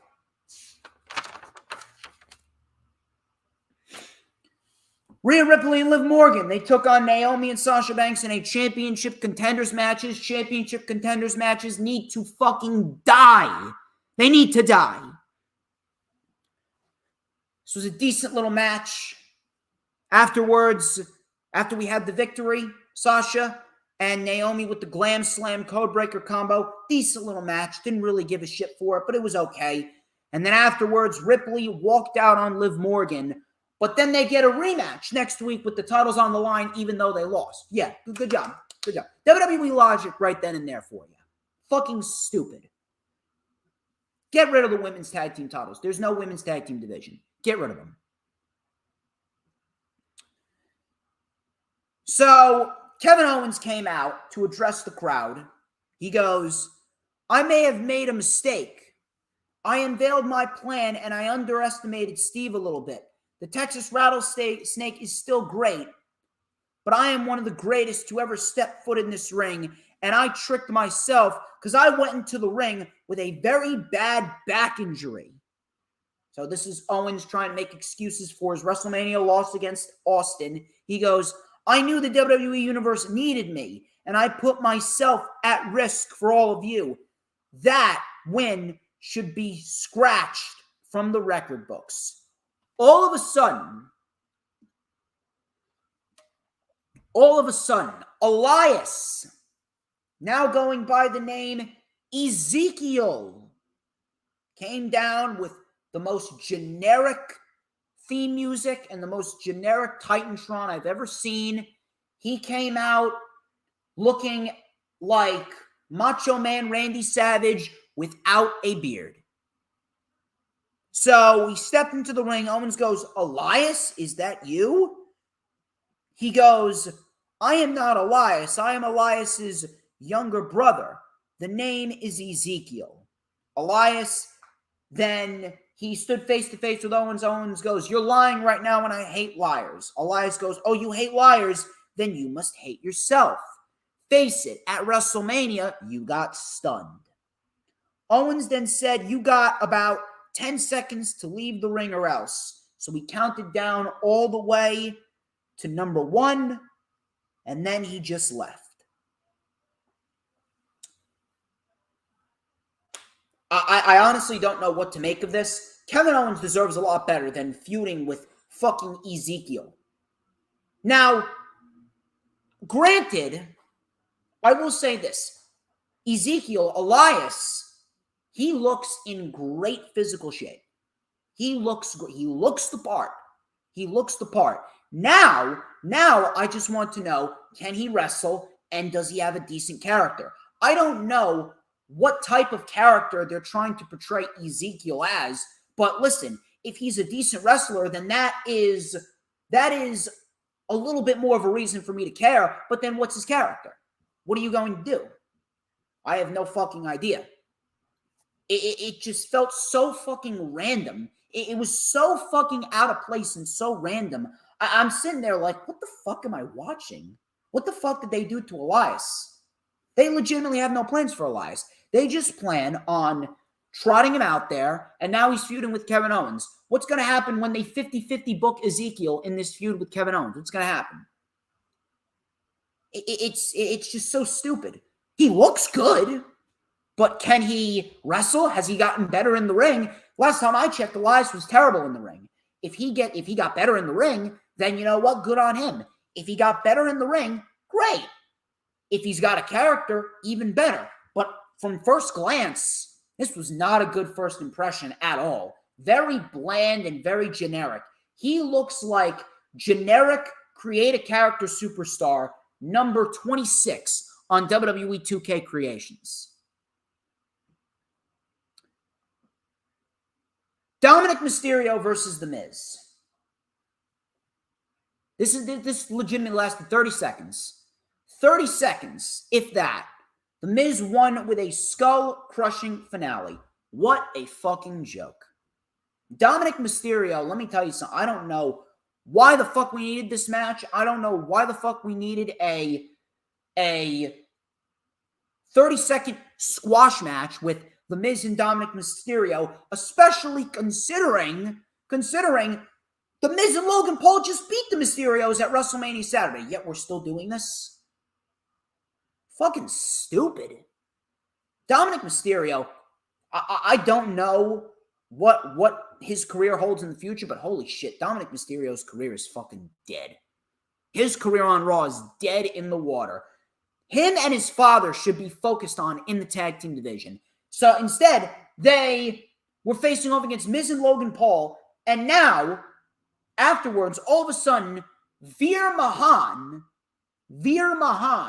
came out and he laid out Rey Mysterio and Dominic.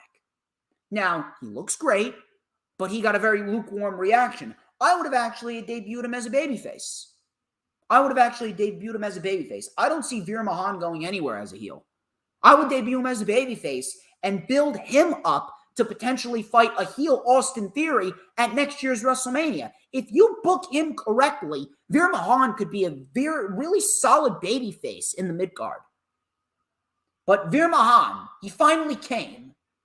He blew his load on Raw. I know Lisa was probably joking about that. Lisa and me have been joking about that forever, but I'm pretty sure a lot of people came up with that joke before us. Either way, Veer Mahan finally came. He finally came. Attacked the Mysterios, and next week we got Veer Mahan versus Rey Mysterio. Let's see what Veer Mahan can do. Let's see what he can do. Dominic Mysterio is dead. The Miz sucks. You know, Cody Rhodes is actually facing The Miz next week.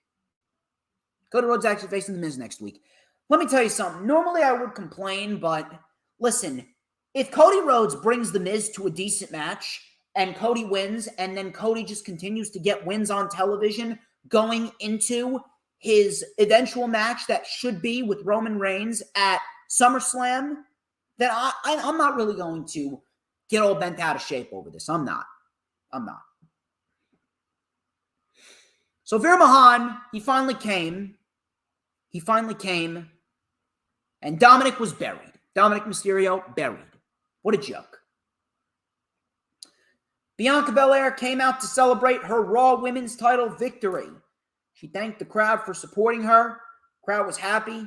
Belair said that she is willing and ready for a fight after Saturday. I am different. I am better. I am the new Raw Women's Champion. I don't expect this to be any different from last year. Listen, I love Bianca. Bianca deserves a lot better. She's amazing. But I do not trust WWE at all. I do not trust WWE at all to do right by Bianca. I don't.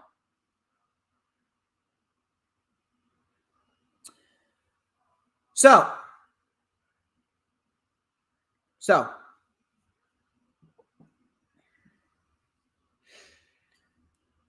we go from that to Dolph Ziggler versus Braun Breaker. Bronathan Breaker. This was a rematch from Stand and Deliver for the NXT Championship.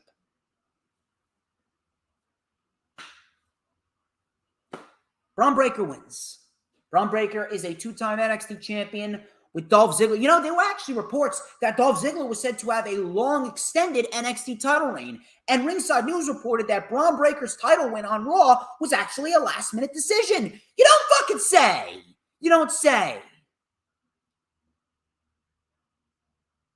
Let me ask, please, let me ask anybody, please, anybody. Tell me what the fucking point of Dolph Ziggler winning the NXT Championship was. What was the point? What was the fucking point? Dolph Ziggler did nothing for the brand, he did nothing for the championship, and he did nothing for Braun Breaker. And if you were going to build up Braun Breaker to win the title back, why didn't he win it back at Stand and Deliver? You rendered that match at Stand and Deliver, which was the best match of Braun Breaker's career, you rendered it completely fucking useless. You rendered it useless. What was the fucking point of even taking the title off of Braun Breaker in the first place? A lot of people don't even realize this, but they are already fucking up Braun Breaker. They are on the verge of turning Braun Breaker into 2016 Roman after what happened on Tuesday with Gunther. People were booing him. People were chanting, "We want Ziggler." No, we don't. People are starting to catch on to what WWE is doing with Braun Breaker. They know that he's the next hand-selected guy. And if they're going to push him to the forefront and book him like shit, like they were booking here, I am telling you right now, it is going to be a copy and paste scenario of Roman Reigns from 2015 when he won the Women's Royal Rumble. One wrong move, it's like a fucking Jenga tower. One wrong move, Jenga, it's over. Braun Breaker is teetering on the edge. He is hanging by a thread as a babyface. WWE makes one wrong move, it is over for the guy. It is over for the guy, especially what you did to him on Tuesday. Braun Breaker should have never lost the championship to begin with.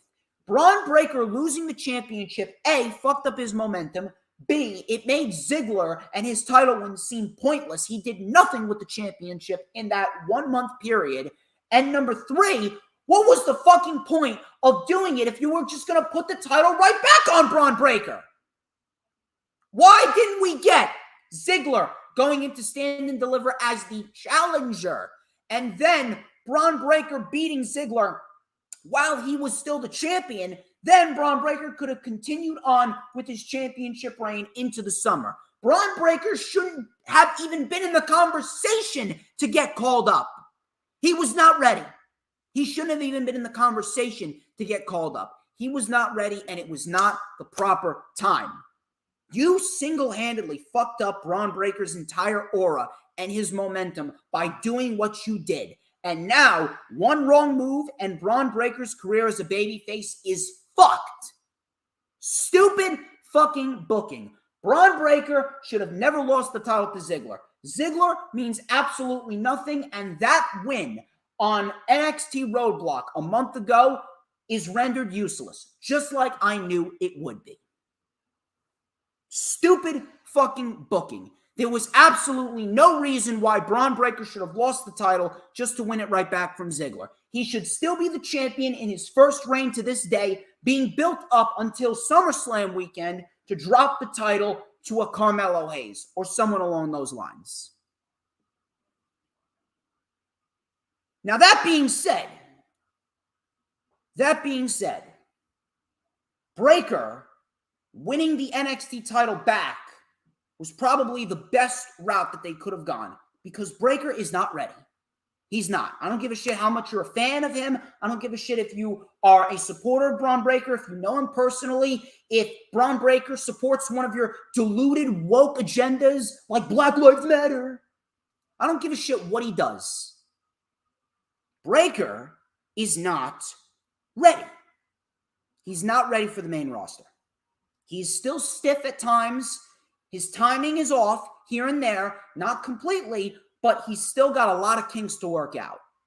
He still has a lot more marinating to do in NXT. Breaker is not ready. So him winning the title back and staying down in NXT, probably the best route that they could have gone. But that still doesn't make what I said all before with Ziggler winning the title only to drop it right back to Breaker. That doesn't justify any of that.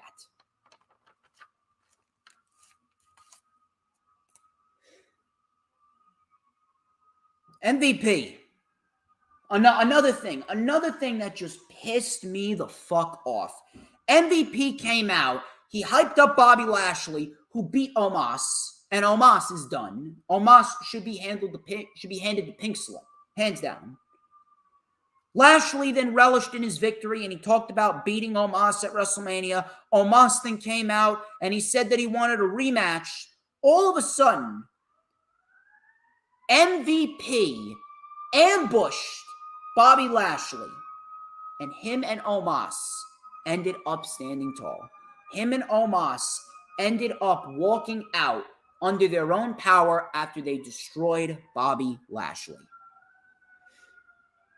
This just pissed me the fuck off. This pissed me the fuck off right here. I don't really want to make comparisons, but Bobby Lashley and MVP were equivalent to what Paul Heyman and Brock Lesnar were. They complemented each other so well. They were the perfect pairing. They were legitimately the perfect pairing. How exactly is Omos going to benefit from MVP? Unless Omos jumps into a magical fucking fountain, unless Omos jumps into the fucking fountain of reincarnation over at the Hardy compound and magically learns how to fucking wrestle, nothing's gonna fucking help him. I do not want anyone trying to justify Omos. There is no redeeming qualities about Omos. Omos is a fucking 7'1" tall black Great Khali cosplay that WWE merely hired because Vince McMahon pitches a tent in his pants every single time he looks at guys like this. What value does Omos have? He has no value at all.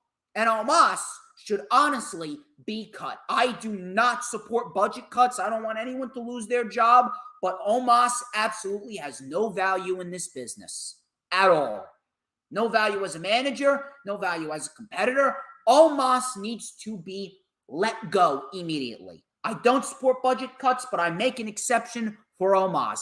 He is that terrible. Lashley and MVP were the perfect fucking pairing, and they broke them up.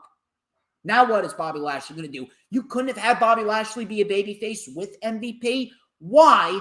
Why does MVP being with Lashley have to equate to Lashley being a heel? Why can't MVP and Lashley be a babyface duo?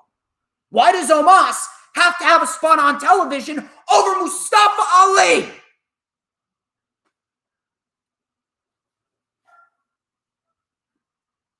Fucking terrible.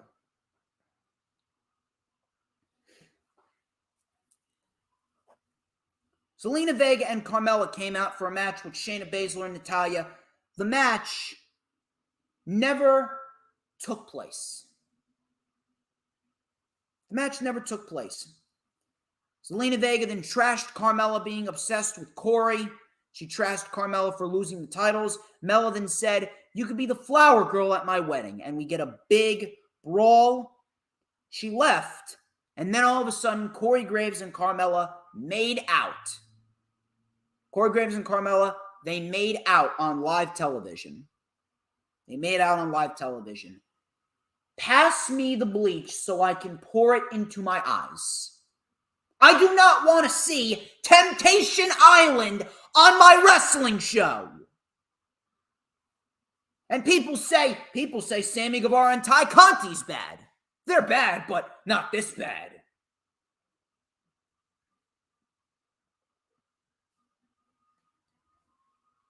Finn Balor and RK Bro versus Austin Theory and the Usos. I barely took any notes on this. I was pissed. And you know why? Guess who took the pin here? Was it Matt Riddle? Randy Orton? Was it the Usos? No, of course not. Was it Austin Theory? No, he needs a win. What happens? Finn Balor took the pin. Might I also mention that Finn Balor has lost about 90% of his matches since he won the title, and he's the United States champion. Man, Finn Balor looks great, right? Finn Balor's great. Yeah, Finn Balor ain't buried. Yeah, Finn Balor is going to do so great. He's going to make that title feel prestigious. What happened? You fucking retards! You retarded imbeciles! Balor lost. And now what? Balor has made the U.S. title feel even worse than Damian Priest. An absolute fucking joke. That's what WWE thinks of Finn Balor. They give him the U.S. title, and they haven't even had him defend the title once, and Austin Theory pins him clean. Man, next time you try and tell me that Finn Balor's not buried, do yourselves a favor and keep your fucking mouth shut. You understand? Edge. Edge came out. He called the crowd sheep. He introduced Damian Priest. Priest looked great, actually. Priest told Edge that it goes without saying how much you meant to me. At WrestleMania, I was lost. The crowd then chanted, "We don't care." And then they said, "That would have bothered me, but not anymore, losers." Priest goes, "It was so easy to pledge my loyalty to you." Edge goes, "We will pass judgment on anyone that questions our message." Edge then told AJ to think of your children. AJ then came out and he took the fight to both men, but they eventually overpowered him, and we had a leg sweep spear combination, and Priest and Edge, they looked for a concerto on Styles, but WWE officials came out and they left. Let me tell you something. I don't necessarily blame the crowd. I don't necessarily blame the crowd because the product just sucks. Listen, Edge and Damian Priest are great, but the overall product sucks. How can we get into something that is semi-good when 99% of the material is shit? The shit stink is starting to kind of manipulate into the good qualities about WWE. And it sucks. It sucks. Street Profits versus Alpha Academy. Alpha Academy actually attacked, but then Adam Pearce came out and then made it a Texas Tornado match. I don't know what the reason behind this was, but listen, the match wasn't horrible, but it's the same fucking match. It's the same fucking match that we've seen for the last year. How many times, please, someone do the research. How many fucking times have we seen Alpha Academy and the Street Profits 2-on-2 in a tag team capacity for the last year? How many times?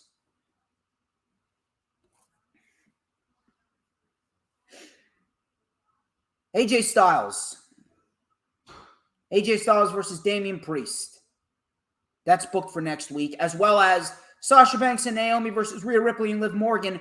But didn't they lose? Oh, yeah, wait a minute. They always give the title opportunities to the losers on the show. Good.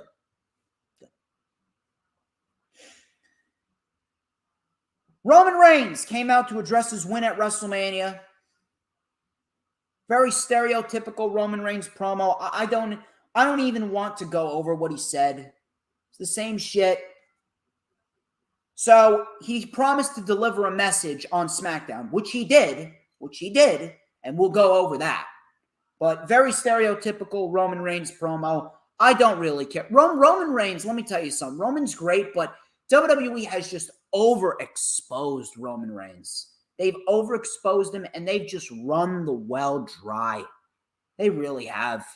They've run the well dry with Roman Reigns. There's just no reason to trot him out there just for a fucking promo. He doesn't need to be on the show every week. He doesn't. Outside of Cody, this show sucked. One of the worst Raws of the year thus far. I'll tell you what was not a bad show, AEW Dynamite. AEW Dynamite was an excellent show this week. Wasn't perfect, but it was excellent. Excellent show for AEW Dynamite this week, and we are going to go over everything.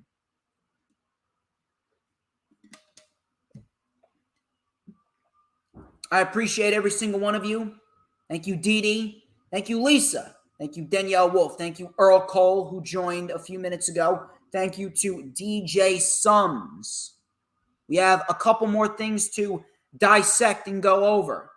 And we're going to go over AEW Dynamite, which was a excellent show. Christian Cage.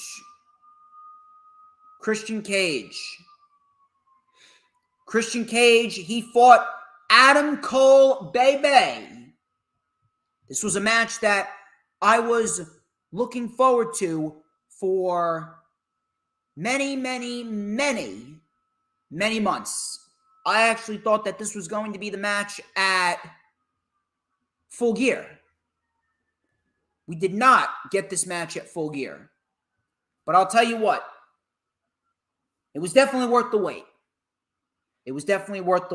Christian Cage and Adam Cole, excellent match to kick off the show. Cole tried to wear down Christian, sent him into the steel steps. We go to commercial. Coming back from commercial, Christian with a dive over the post onto Cole. Christian then with 10 punches in the corner and a sunset flip pin for a 2.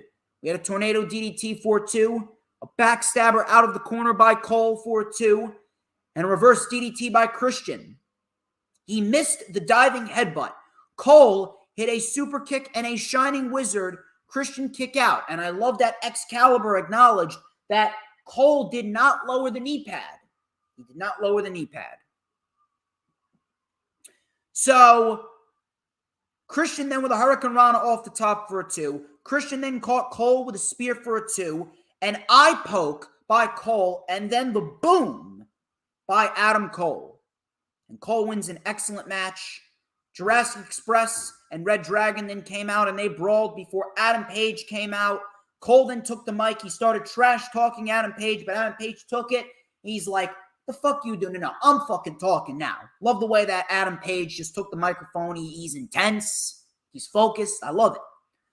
So Adam Page, he said he was going to grant Cole his title match next week on a live Rampage in a Texas death match, and it's at a special start time at 7 p.m. Awesome. Awesome, awesome, awesome, awesome, awesome. I love it.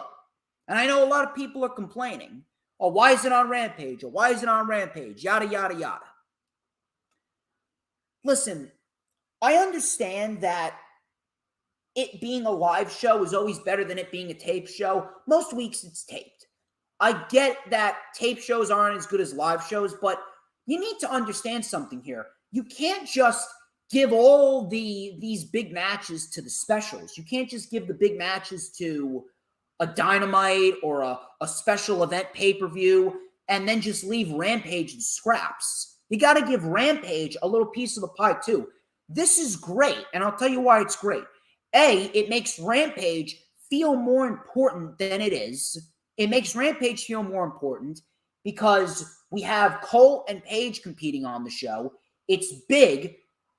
It really showcases to everyone what Rampage should really be about. It's going to drive more people to watch Rampage. Makes Rampage feel more important.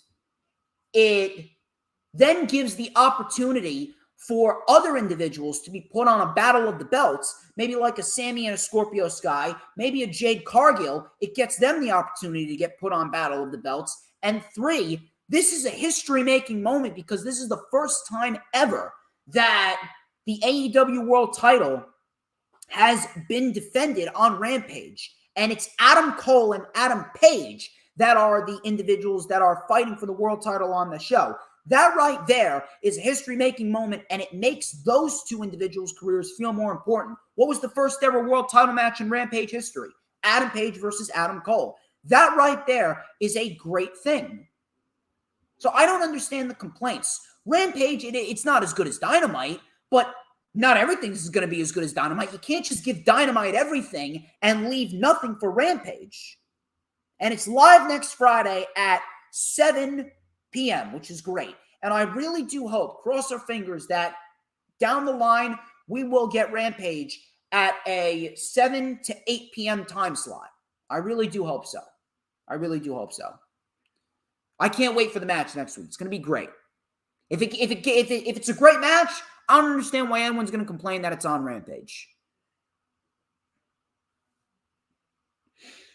Samoa Joe, who's about to have a great match next week with Minoru Suzuki for the Ring of Honor World Television Championship. I see Samoa Joe winning that match. I see Samoa Joe winning.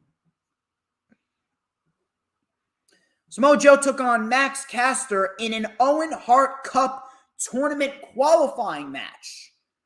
Joe went right after Max Caster. Max Caster with a great rap. I'm not really going to go over it because, Max Caster's raps, they're always great, but I don't have all that too much time to write down everything about Max Caster and write everything about the show. There's a few things that I'm going to miss. So Joe, he does a full-blown suicide dive out of the ring. Crowd fucking erupted in Joe chants. He's over as all hell. over as all hell. Caster tried to make a comeback with some forearms, but Joe was having none of it. He's like, what the fuck you doing? Joe with a muscle buster, and Joe ends up getting the win. Joe looks great. Jay Lethal and Sanjay Dutt then came out on the screen. They were pissed at Joe, and next week they promised a present for Samoa Joe. I like it. I like it. Cannot wait. It's going to be good. It's going to be good. Rampage. They booked Bryan Danielson versus Trent Beretta and Jon Moxley versus Wheeler Yuta, which is great. Can't wait to talk about that, because Wheeler Yuta just had the match of his life. That's great. Can't wait to see that.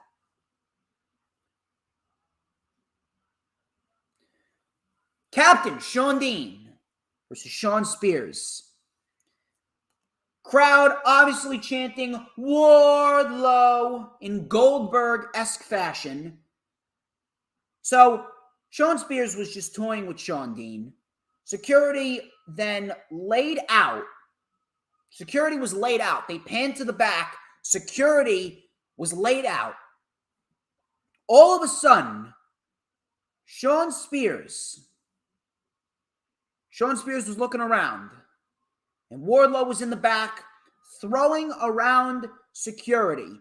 The crowd fucking erupted when he came out. He was taking out all these security guards, and all of a sudden, Shawn Dean rolled up Shawn Spears for the win as Wardlow smiled when he was being taken away.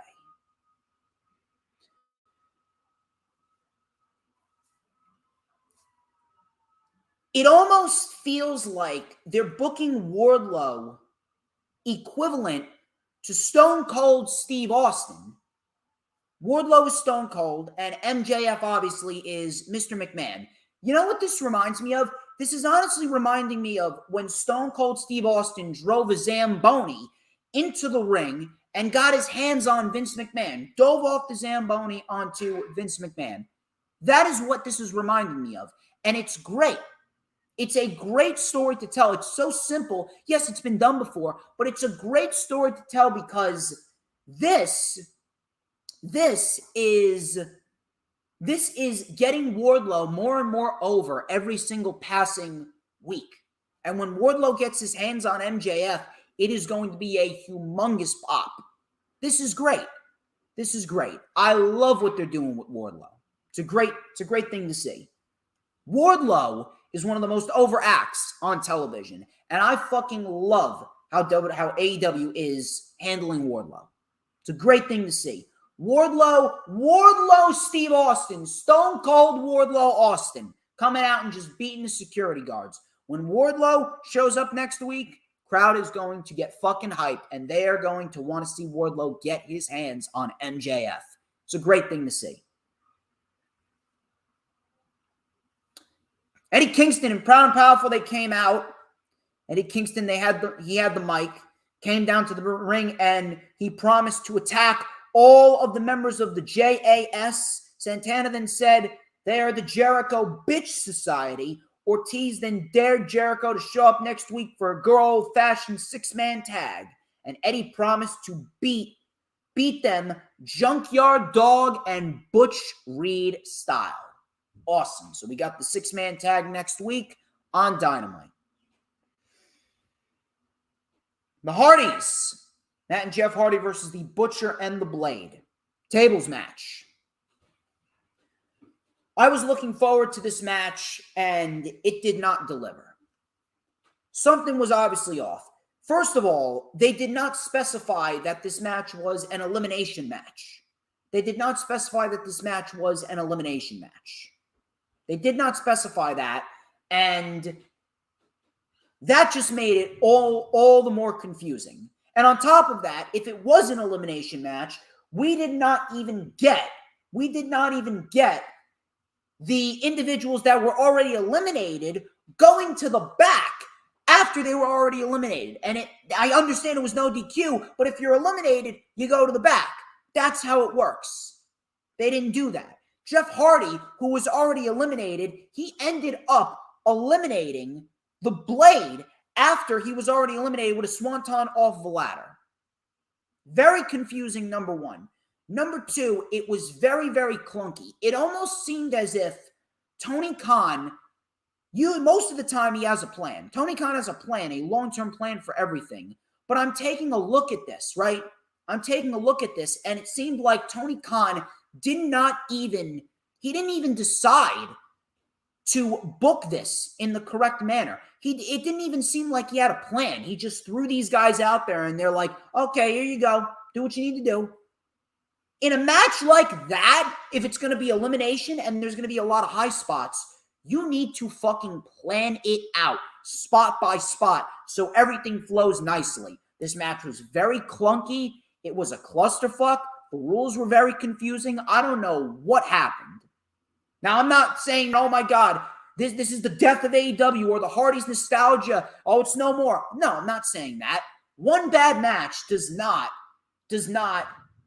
make this entire scenario just a complete flop to a point where, oh my God, the Hardys are done.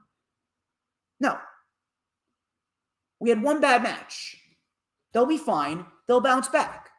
But at the end of the day, if you have a match like this, you better go into it with a plan. It seemed like the Butcher, the Blade, and the Hardys, it's like they didn't even know what they wanted to do next. Very, very confusing. I don't know what their motive was, but they did not plan this out very well. And that's something that needs to change. If you have a match like this, you need to plan it out well. Very, very clunky tables match. Not very good at all. Jeff Hardy was eliminated first when the Butcher and the Blade put him through a table with a double team move. Matt Hardy then put the Butcher through a table. But in the end, it was Jeff Hardy, who was already eliminated, doing a swanton bomb off of a ladder onto the Blade. And that was pretty much it. Very clunky tables match. I don't know what happened, but very, very confusing. They need to book a match like that a lot better. They'll bounce back, but not a good tables match. Probably the only bad thing on the show. Nyla Rose versus Thunder Rosa for the AEW Women's World Championship is confirmed for Battle of the Belts 2. It looks like that could be the main event of the show. Hikaru Shida versus Julia Hart. This was an Owen Hart Cup tournament qualifying match. Julia Hart actually attacked Shida before the bell, and she sent the Blondes to the back. Shida came back with a knee off of a chair. Julia then tried to wear down Shida. Shida with a stalling suplex and a superplex off the apron for a 2. Julia with a split-legged bulldog for a 2. Hikaru Shida then hit Julia with a spinning knee and then a Falcon Arrow, and Shida advances. Decent little match. I would actually go so far as to say that Shida and Julia Hart actually had a better match. They actually had a better match than the Hardys and the Butcher and the Blade.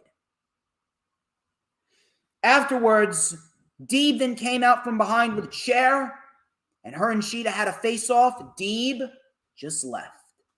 And that was it. Team Taz then came out. They were in the back. Swerve went into his locker room. Swerve was attacked by Team Taz. All of a sudden, Keith Lee came out of fucking nowhere, pounced Will Hobbs through a fucking table. Great looking spot right there. On Rampage, we also had Willow Nightingale versus Red Velvet in an Owen Hart Cup tournament qualifying match. We also have Swerve versus QT Marshall. Main event. Main event was an excellent main event, and man, it was not as good as the Briscoes match, but holy shit, Young Bucks and FTR, they fucking tore the house down. 20 minutes of excellent tag team wrestling. This was for the AAA and the Ring of Honor World Tag Team Championship. Crowd was fucking electric. They were fully behind FTR. Matt Jackson actually mocked Bret Hart.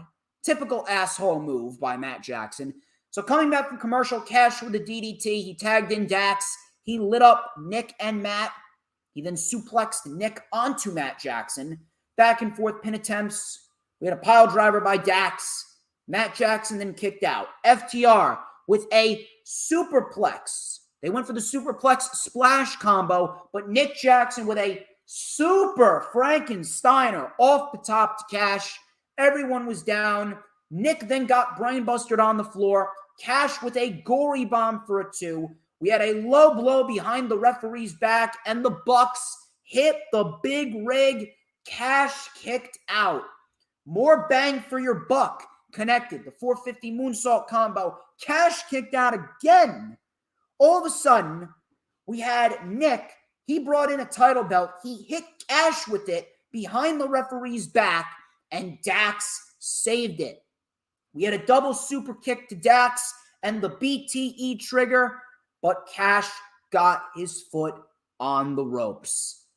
Powerbomb tombstone combination by FTR, and then FTR with their own version of the BTE trigger and the big rig, and FTR retain. Right outcome against the Young Bucks in an excellent tag team match to close out this episode of AEW Dynamite.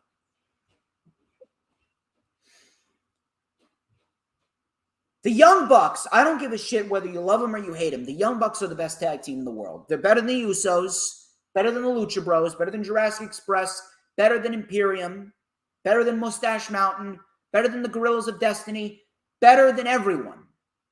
I don't give a shit what you say. Better than the New Day, better than the Mysterios, better than the Street Profits.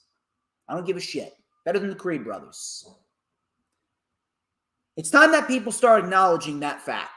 However, if there is one team that could be considered above the Young Bucks when it comes to being the best tag team in the world, it's FTR.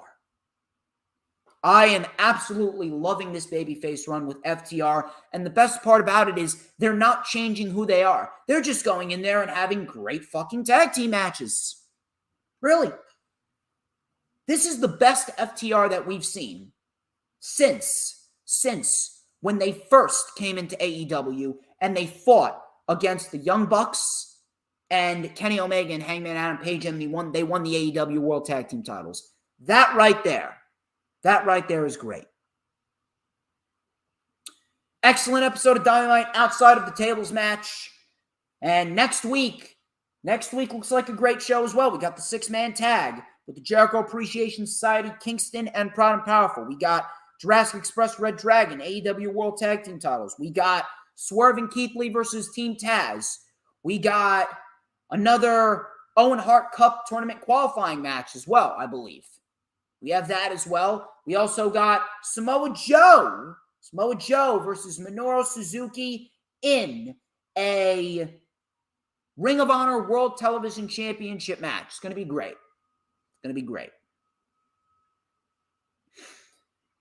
Moving on to NXT UK. Let me tell you something. I was once a big fan of NXT UK. There's a lot of great talent on that show. Really.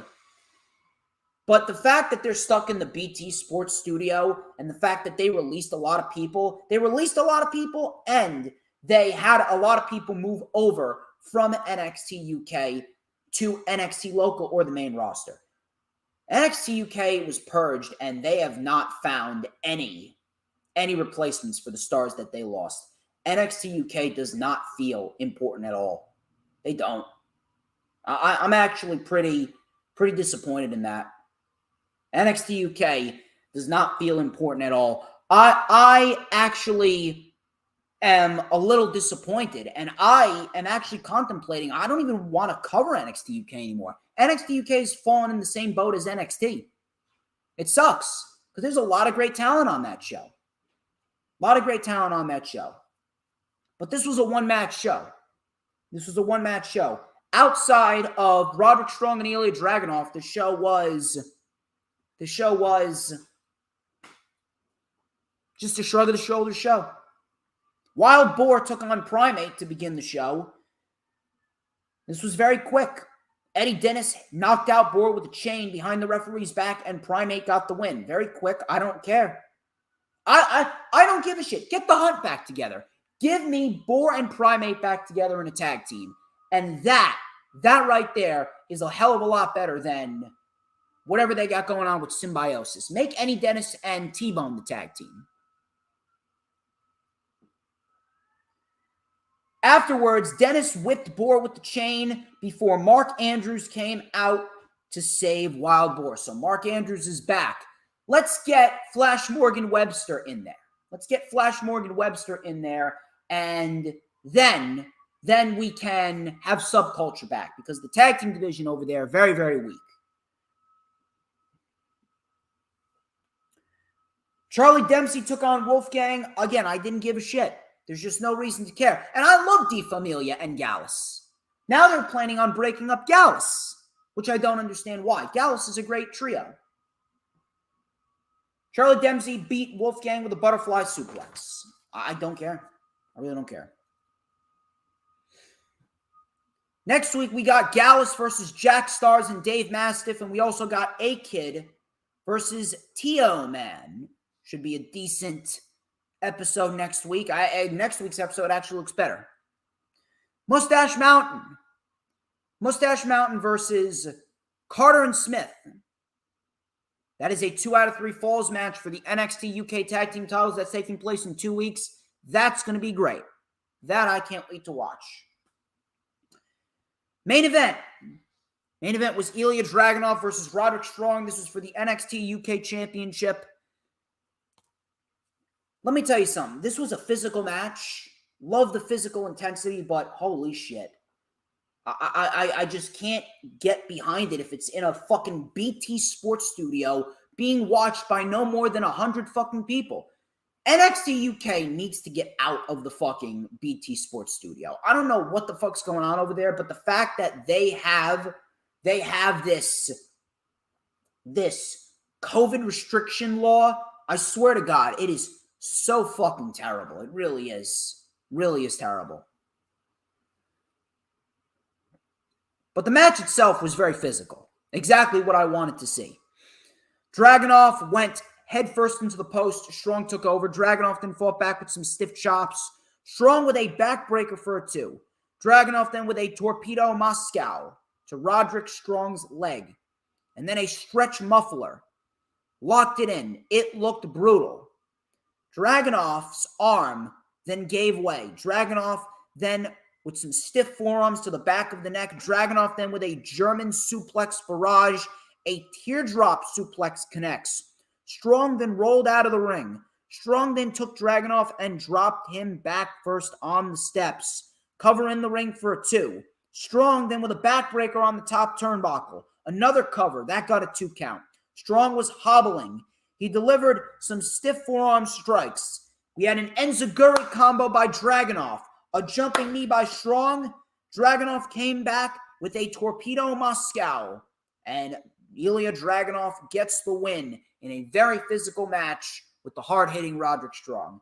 Ilya Dragunov is not losing that championship. I don't know who's going to take that title off Ilya Dragunov. Maybe they might build up Jordan Devlin again. And if they do, I got no issue with that. I think Jordan Devlin versus Ilya Dragunov one more time, that would be great. But first things first, what I would like to see, I would actually love to see a rematch between Rampage Brown and Ilya Dragunov. I would love to see that match again, because let me tell you something. That match was great. That match was awesome.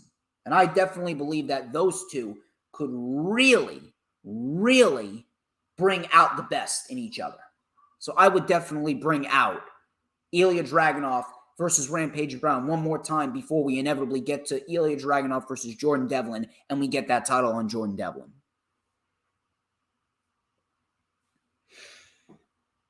SmackDown. Let me tell you something. NXT UK is not what it used to be, and NXT UK is really fallen flat. It's really fallen flat, but that match between Ilya Dragunov and Roderick Strong, better than anything that you will see on SmackDown. Better than anything that you will see on SmackDown. And I honestly feel a little bad. I feel a little bad that that match is not on SmackDown, But yet, we get fucking Ronda Rousey, we get fucking Pete Dunne dressed as a British angry version of Madcap Moss. We get Marcel Bartel coming out as Ludwig Kaiser. I got some shit to say about that.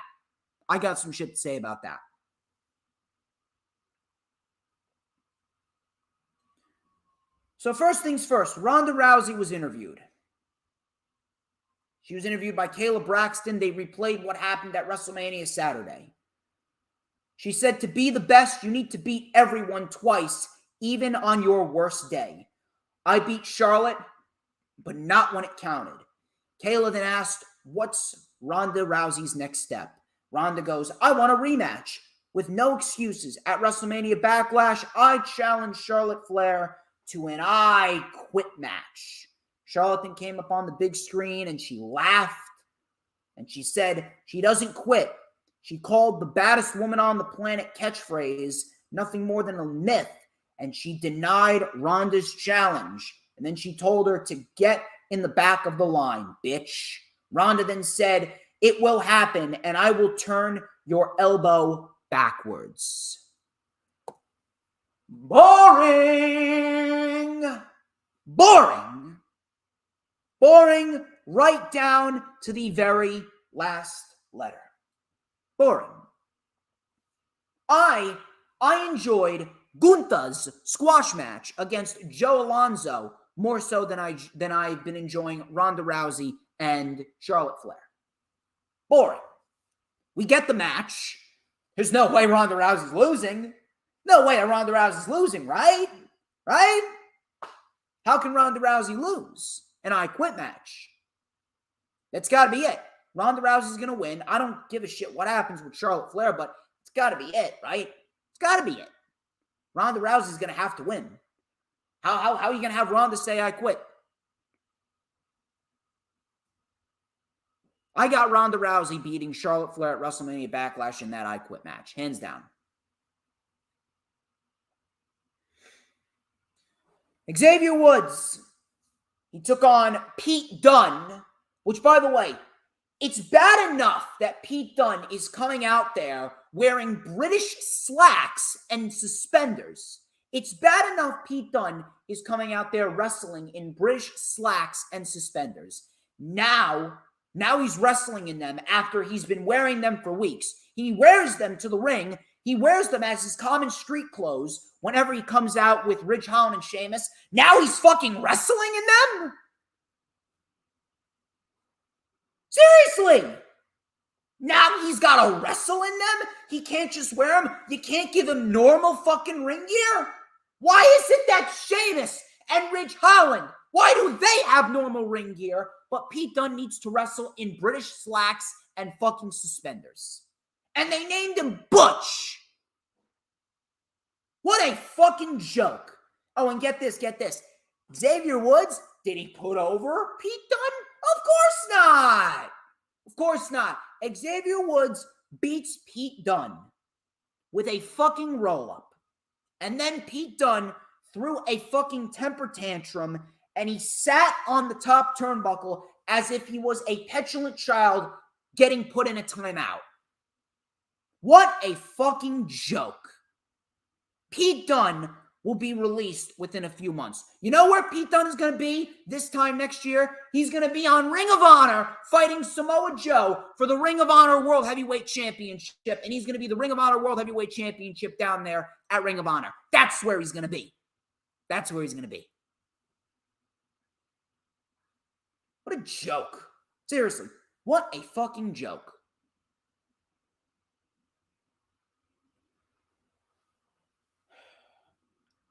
Marcel Bartel. He debuted as Ludwig Kaiser. And he introduced Gunther. And Gunther took out Joe Alonzo. He beat Joe Alonzo easily with a powerbomb. Let me see if I can find this fucking tweet.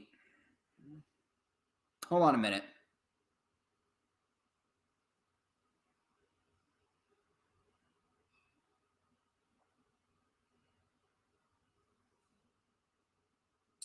Where's the fucking tweet? Here we go. So, some fucking retard, right? Some fucking retard from NoDQ.com. I fucking hate NoDQ.com. I only follow them in case they come out with some news. But NoDQ.com has some of the most retarded individuals in the entire community. I fucking hate all of them. One of the contributors from NoDQ.com, Wade Needham, who has just as stupid of a face as he does a last name. Holy shit. This guy's a fucking nerd. Wade Needham, he tweeted out, "It amuses me to see the level of some people reach over a wrestler's name change. Don't like it? Cool. Annoys you? At the point you're going to sleep over it? Please find something to calm yourself down. It's a television show with revolving characters." Then Aaron Rift, who I believe is is he like the CEO of NoDQ.com? I assume he is. He goes, "First thing I see on my timeline this morning, at Wade Needham's not wrong."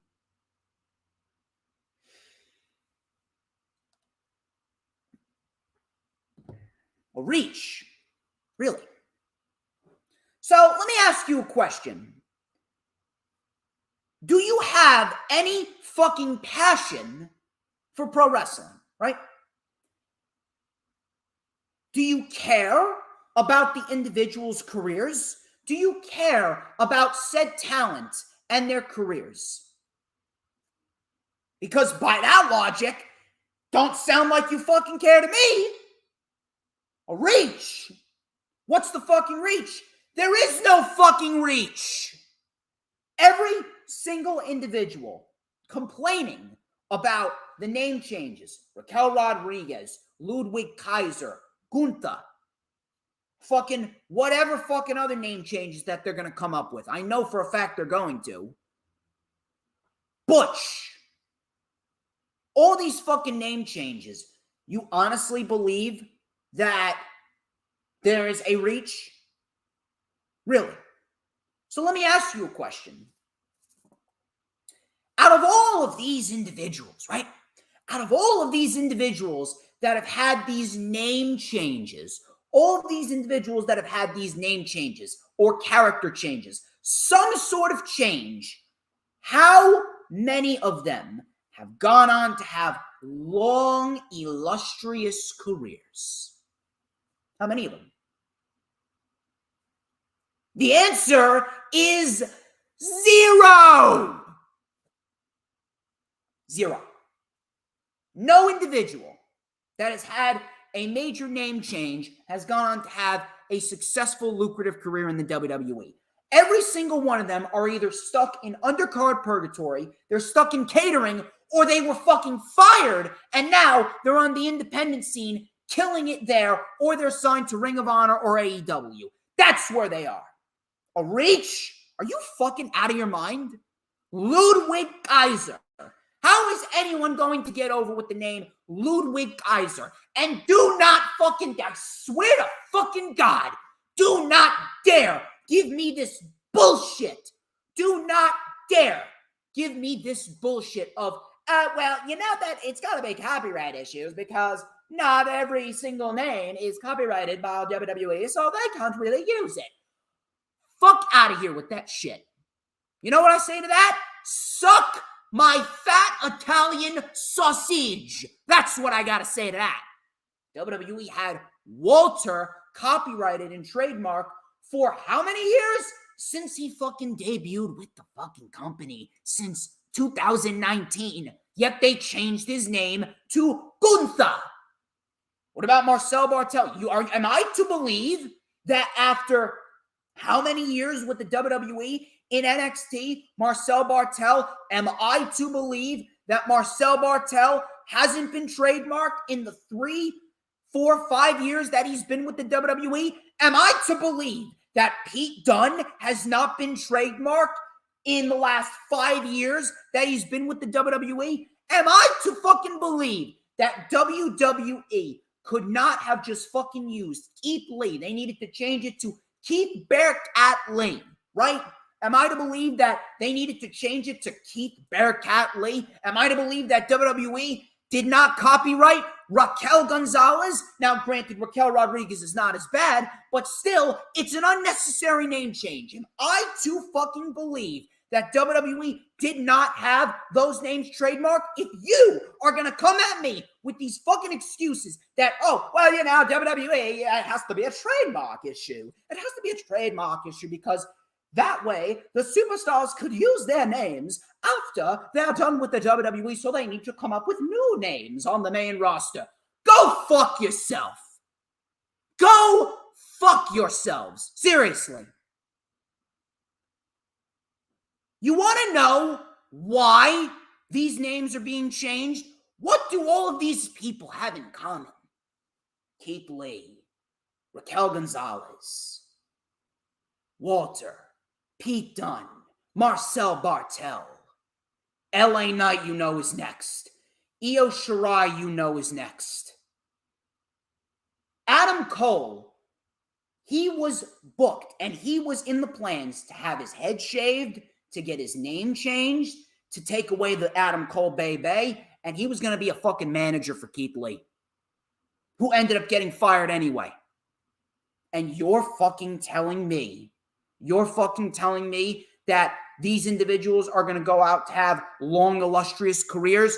What is the one common denominator that WWE has with all of these individuals that are having their names and characters changed before our very eyes? What is the one common denominator? Oh, but you know that it's a copyright issue. Bullshit! You want to know what the one common denominator is, you fucking retarded individuals? You want to know? Triple H. And it is so fucking disgusting. It is disgusting. It is absolutely disgusting. It makes me sick to my stomach. And I got stomach issues as it is. This shit just makes it worse.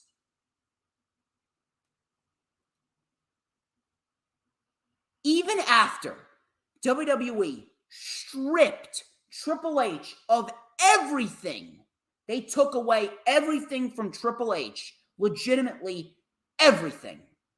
They stripped him of all of his power. They stripped him of all of his power. And now he has nothing more than a fucking desk job up in Stamford filing away papers. Even after they stripped him of everything, and he is powerless as we speak, they cannot help themselves. And every single chance that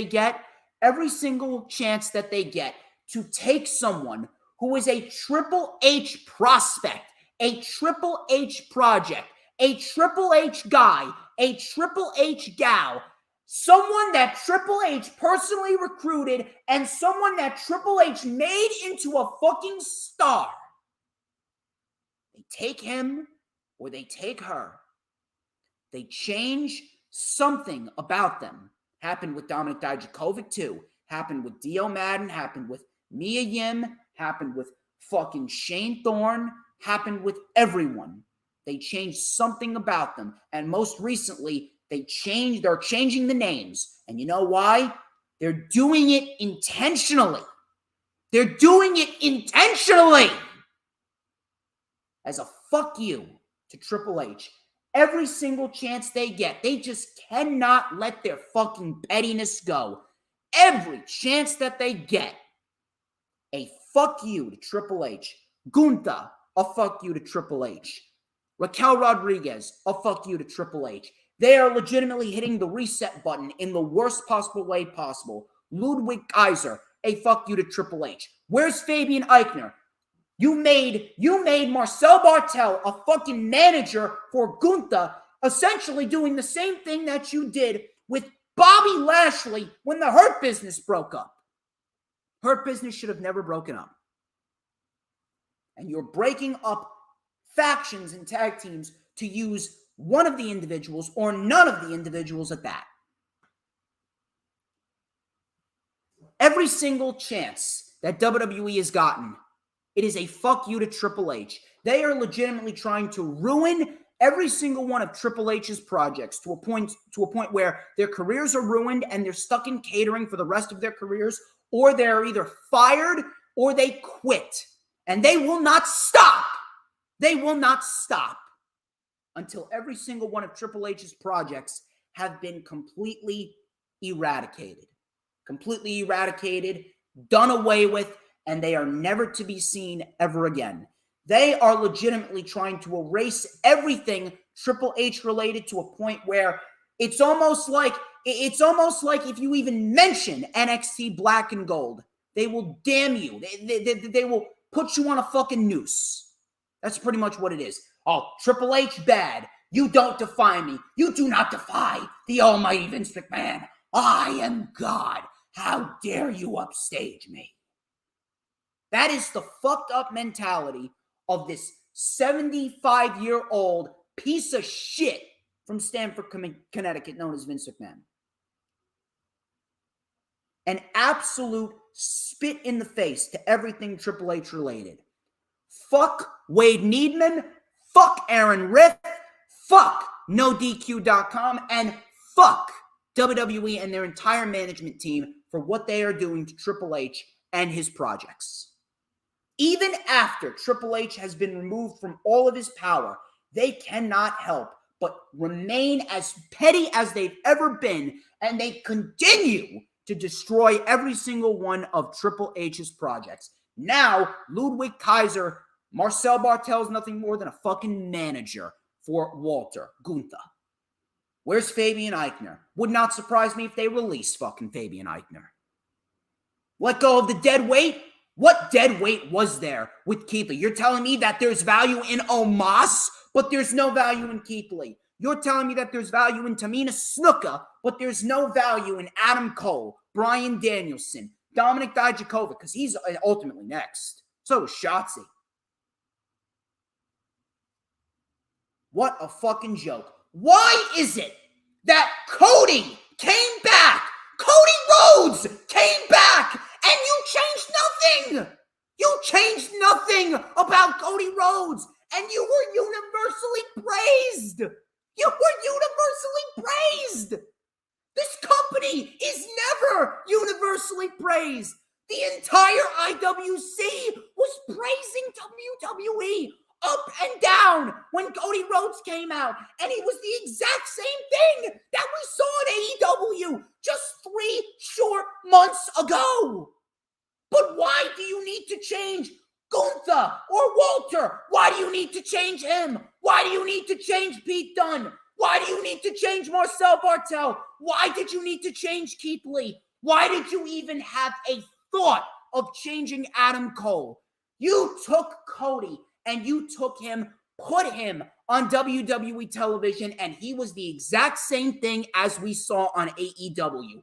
Why is it that Cody can remain the same, but everyone else needs an overhaul? I don't fucking understand. I don't. Holy shit. I swear to God. And then, and I say this all the time, then people want to wonder why I don't respect anyone. Rant over.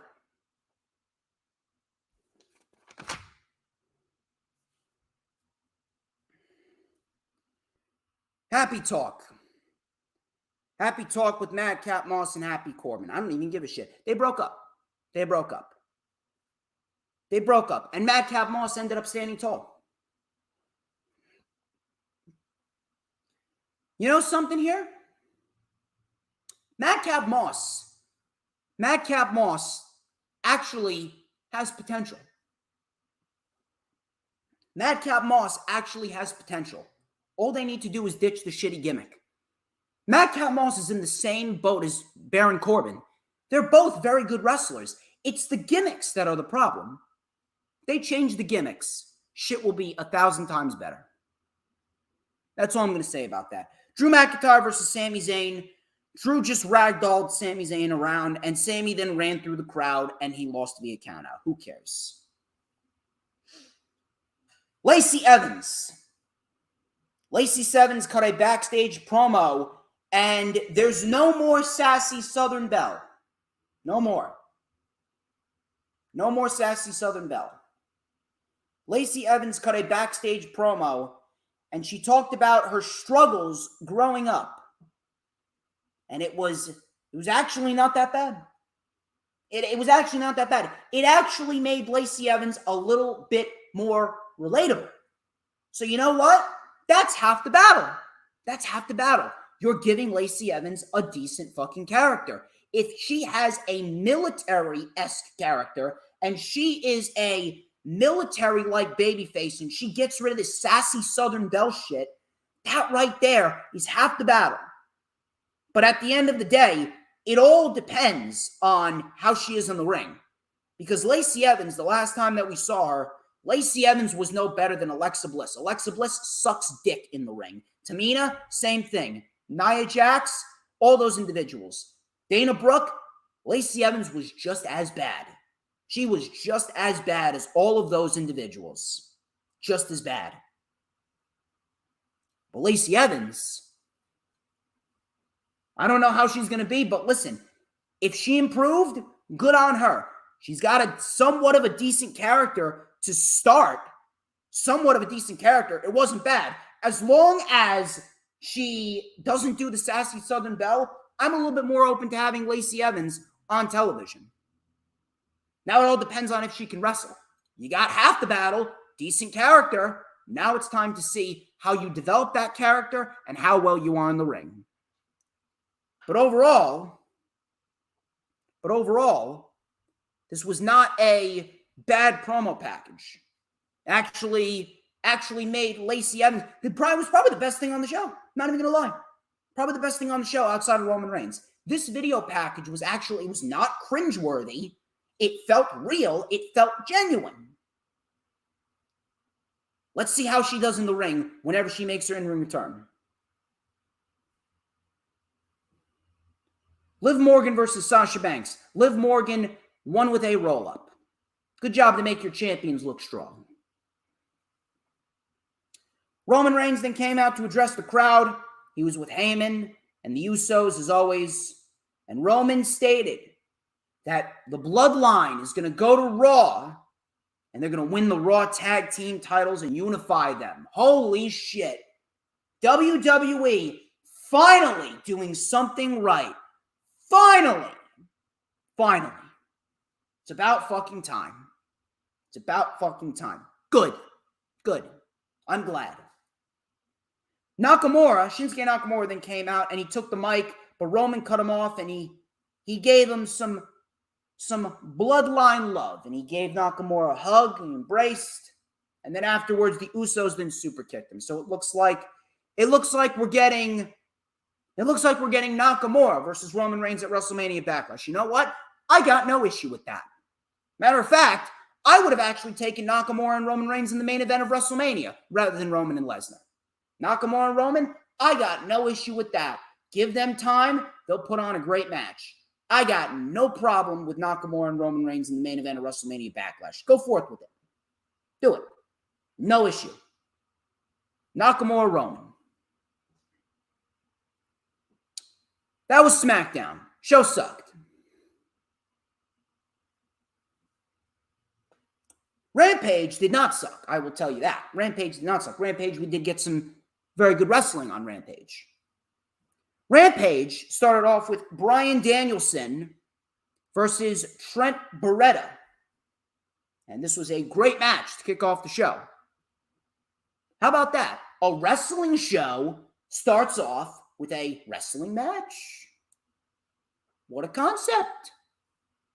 What a concept. So, Beretta got caught with a kick right to the stomach. Bryan then with a tope suicida. Trent caught him in a Saito suplex on the outside. Trent then went into the ring. He went into the ring steps, Bryan sent him into the ring steps. Bryan then with a headlock suplex. Beretta came back with a huge superplex and a deadlift German suplex for a 2. Bryan with a rolling elbow and a regalplex for a 2. Bryan was then caught with the tornado DDT. He kicked out of that. Bryan went for the back superplex, but Trent countered into a modified crossbody, and he landed on Bryan Danielson's head. Big lariat after a half-and-half suplex. That got a 2. Bryan then hit the Busaiko knee, a Gotch-style pile driver, and then the modified LeBell lock, and Trent Beretta, he had his neck cranked the other way. Looked brutal. And Beretta passes out. And Bryan Danielson wins a great match. This show was all about the Blackpool Combat Club. That's what the show was about, the Blackpool Combat Club. And I had no problem with that. Great match to open the show. Trent Beretta, I think a lot of people should really appreciate Trent Beretta more. Scorpio Sky and Dan Lambert and Ethan Page were in the ring. Sky wanted someone to step up. Sammy Guevara and Ty Conti then came out. Sammy called out Sky for making the title look like shit. Lambert then called out Ty Conti for her broken English, which was great. He said, "The father in me said your mom and your dad had enough embarrassment." I love Dan Lambert. Ethan Page then called Sammy and Ty a PR nightmare waiting to happen. I love Ethan Page. He then talked to his daughter, who was asleep. He goes, "I know you're asleep right now because I'm a good-ass parent, but I pray to God that you don't end up like Ty Conti." My God, I fucking love Ethan Page. Ethan Page is a beast.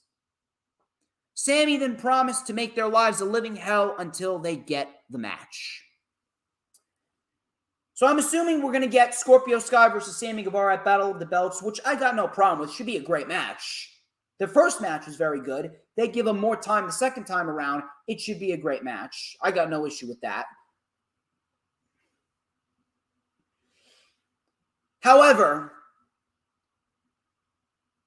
Sammy Guevara's babyface run, for now, I'm not saying he's never going to be babyface again, but his babyface run, for now, it's run its course. It's run its course. It's just not really clicking. Nothing's really all that interesting about it. And a lot of it has to do with his relationship with Ty Conti being brought to television. I'm not saying that they are not cutting good promos together, but at the end of the day, something's just not clicking.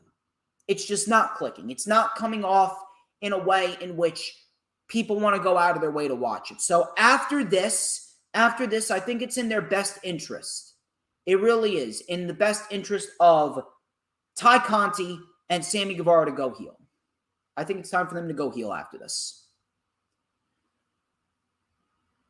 That should take place after the match with Scorpio Sky. So we get the match with Scorpio Sky, and then we get Sammy turning heel. Sammy, I feel as though he could really do some damage as a heel. He could put on some great matches as a heel. His babyface run, it's just run its course. It's just run its course. Swerve Strickland, he took on QT Marshall. Pretty nice rebound win here for Swerve. Swerve won with the house call. Whose house? Swerve's house. Swerve gets the win. Nice rebound win. And then Ricky Starks then took the mic and he stated that there will be a tag team match with him and Hobbs taking on Swerve and Lee next week on Dynamite. I am all in for that. By the way, let us get Mr. Swerve Scott a few more wins, and let's get Swerve in there against Scorpio Sky. I think Swerve versus Scorpio Sky for the TNT title, that would be a great match for Double or Nothing. I definitely put that match in there for Double or Nothing. Where would Keith Lee go? I put Keith Lee in the Owen Hart Cup tournament. Give me Keith Lee versus Samoa Joe. Let's get a big hoss fight right there. Keith Lee and Samoa Joe. That'd be great. Red Velvet versus Willow Nightingale. Owen Hart Cup tournament qualifying match. The field for the Owen Hart Cup tournament. It almost feels like this is part of the Owen Hart Cup tournament. it almost feels like this is part of the Owen Hart Cup tournament because they're doing like these qualifying matches. Maybe it's like an 8-woman tournament. Maybe it's an 8-woman tournament. So this was a decent little match right here. Nothing overly special, but it was a decent little match. You know what I love? I love the fact that Willow Nightingale's getting some shine. People like Willow Nightingale. People like Willow Nightingale. She's got top babyface written all over it. Willow Nightingale's damn good at what she does. I will say that. Willow Nightingale's damn good. The crowd loved Willow so much that they were actually booing Red Velvet, which is quite a shock to me. So Willow with a shoulder tackle. She wore down Velvet. Nice senton for a 2. Velvet then mounted a comeback with some double knees. We had a spin kick for a 2. Willow with a very nice spine buster. That got a 2 count. Willow with a pounce. Keith Lee style pounce. And a cannonball. That got a 2. Velvet ended up hitting the Trouble in Paradise style kick for the 1, 2, 3. And Red Velvet advances to the Owen Hart Cup tournament. So we got Red Velvet, Hikaru Shida, Toni Storm, and Jamie Hayter. I like it. I like it. I like it. I like it. Nice, good field. Let's get Chris Statlander in there. Let's get Ember Moon in there. Chris Statlander and Ember Moon. That would really help. Let's get Britt Baker in there too. Let's get Britt. We got Britt Baker. We got Chris Statlander. We got Ember Moon. And then we need one more woman. We need an 8th woman. If it's an 8-woman tournament, so those 7 women and then someone else. Who? I don't know. That's a good question if you think about it. Maybe Anna Jay. Throwing an Anna Jay in there. Anna Jay would favor, okay? And actually, you know what? No. Ruby Soho. Britt Baker, Ruby Soho. Britt Baker, Ruby Soho, Chris Statlander, and Ember Moon. There it is. That's what I would go for.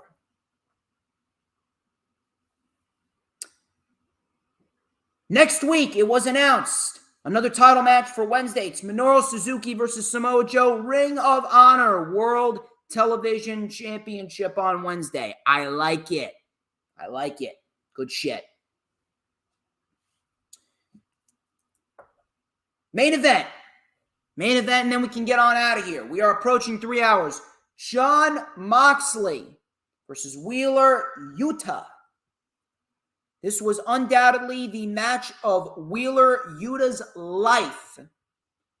The match of Wheeler Yuta's life. This match went nearly 15 minutes. It was this close to the 15-minute mark.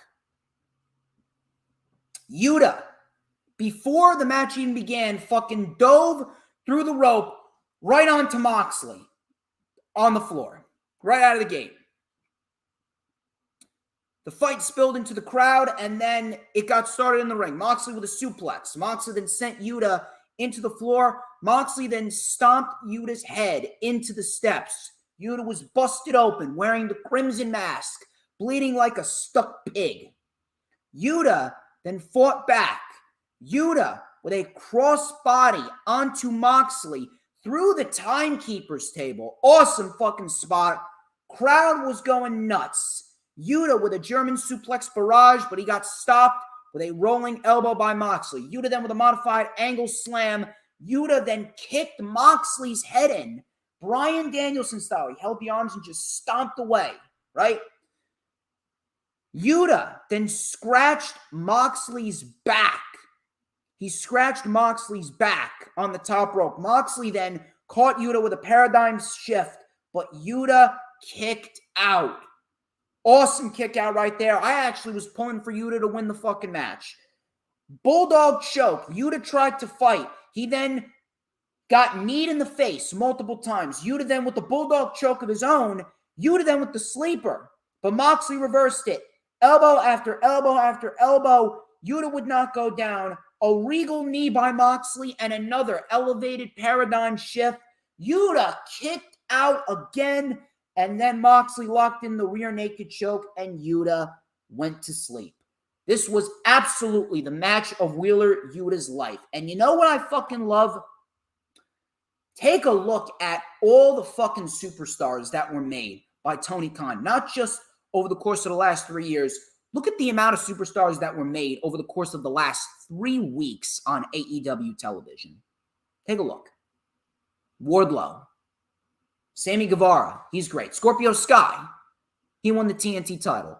Superstar right there. Wardlow. Superstar. He's an absolute superstar with what he's doing with MJF. Excellent. FTR. Their babyface run is absolutely killing it right now. It's on top of the fucking world. Look at Hook. Hook is being nurtured and cared for. Now Wheeler Yuta. Wheeler Yuta is a fucking pillar. Wheeler Yuta is that damn good. And I didn't think anything really of Wheeler Yuta. I didn't think too much of Wheeler Yuta, but holy shit.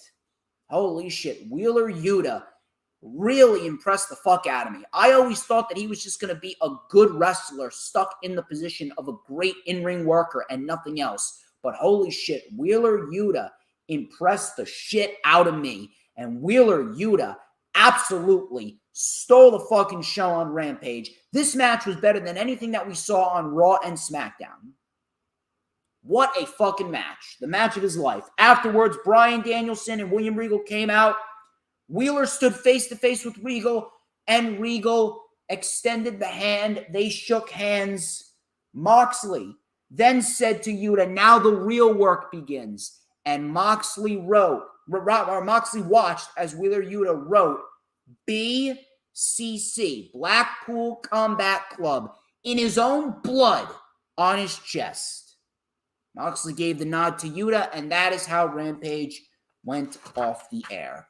Excellent match, a very good wrestling show. AEW is killing it right now. Next week, we got a big week for AEW television with Dynamite, Rampage, and Battle of the Belts. Next week is going to be a great week for AEW wrestling. Ladies and gentlemen, that wraps up this edition of the Lightning Flash Update. We went 3 hours. And I hope you guys really enjoyed the show. Please make sure you like, you comment, and you subscribe. I greatly appreciate every single one of you. You guys are great. Please share it out on all platforms of social medias. Please make sure you follow me on all platforms. And you hit the like button, you comment, you subscribe, the notifications button, all that other good stuff. We got the rundown for AEW Battle of the Belts part number 2. Next Thursday with Little Stevie, I will be sure to organize that, and we're going to get that up to speed. Happy that Little Stevie's joining me back on the channel on Thursday at 8 p.m.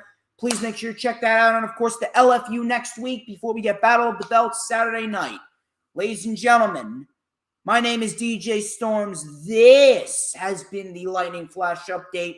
I will catch you guys later next week. And remember, who runs the IWC? Who but DJ motherfucking Storms. I'll catch you guys later.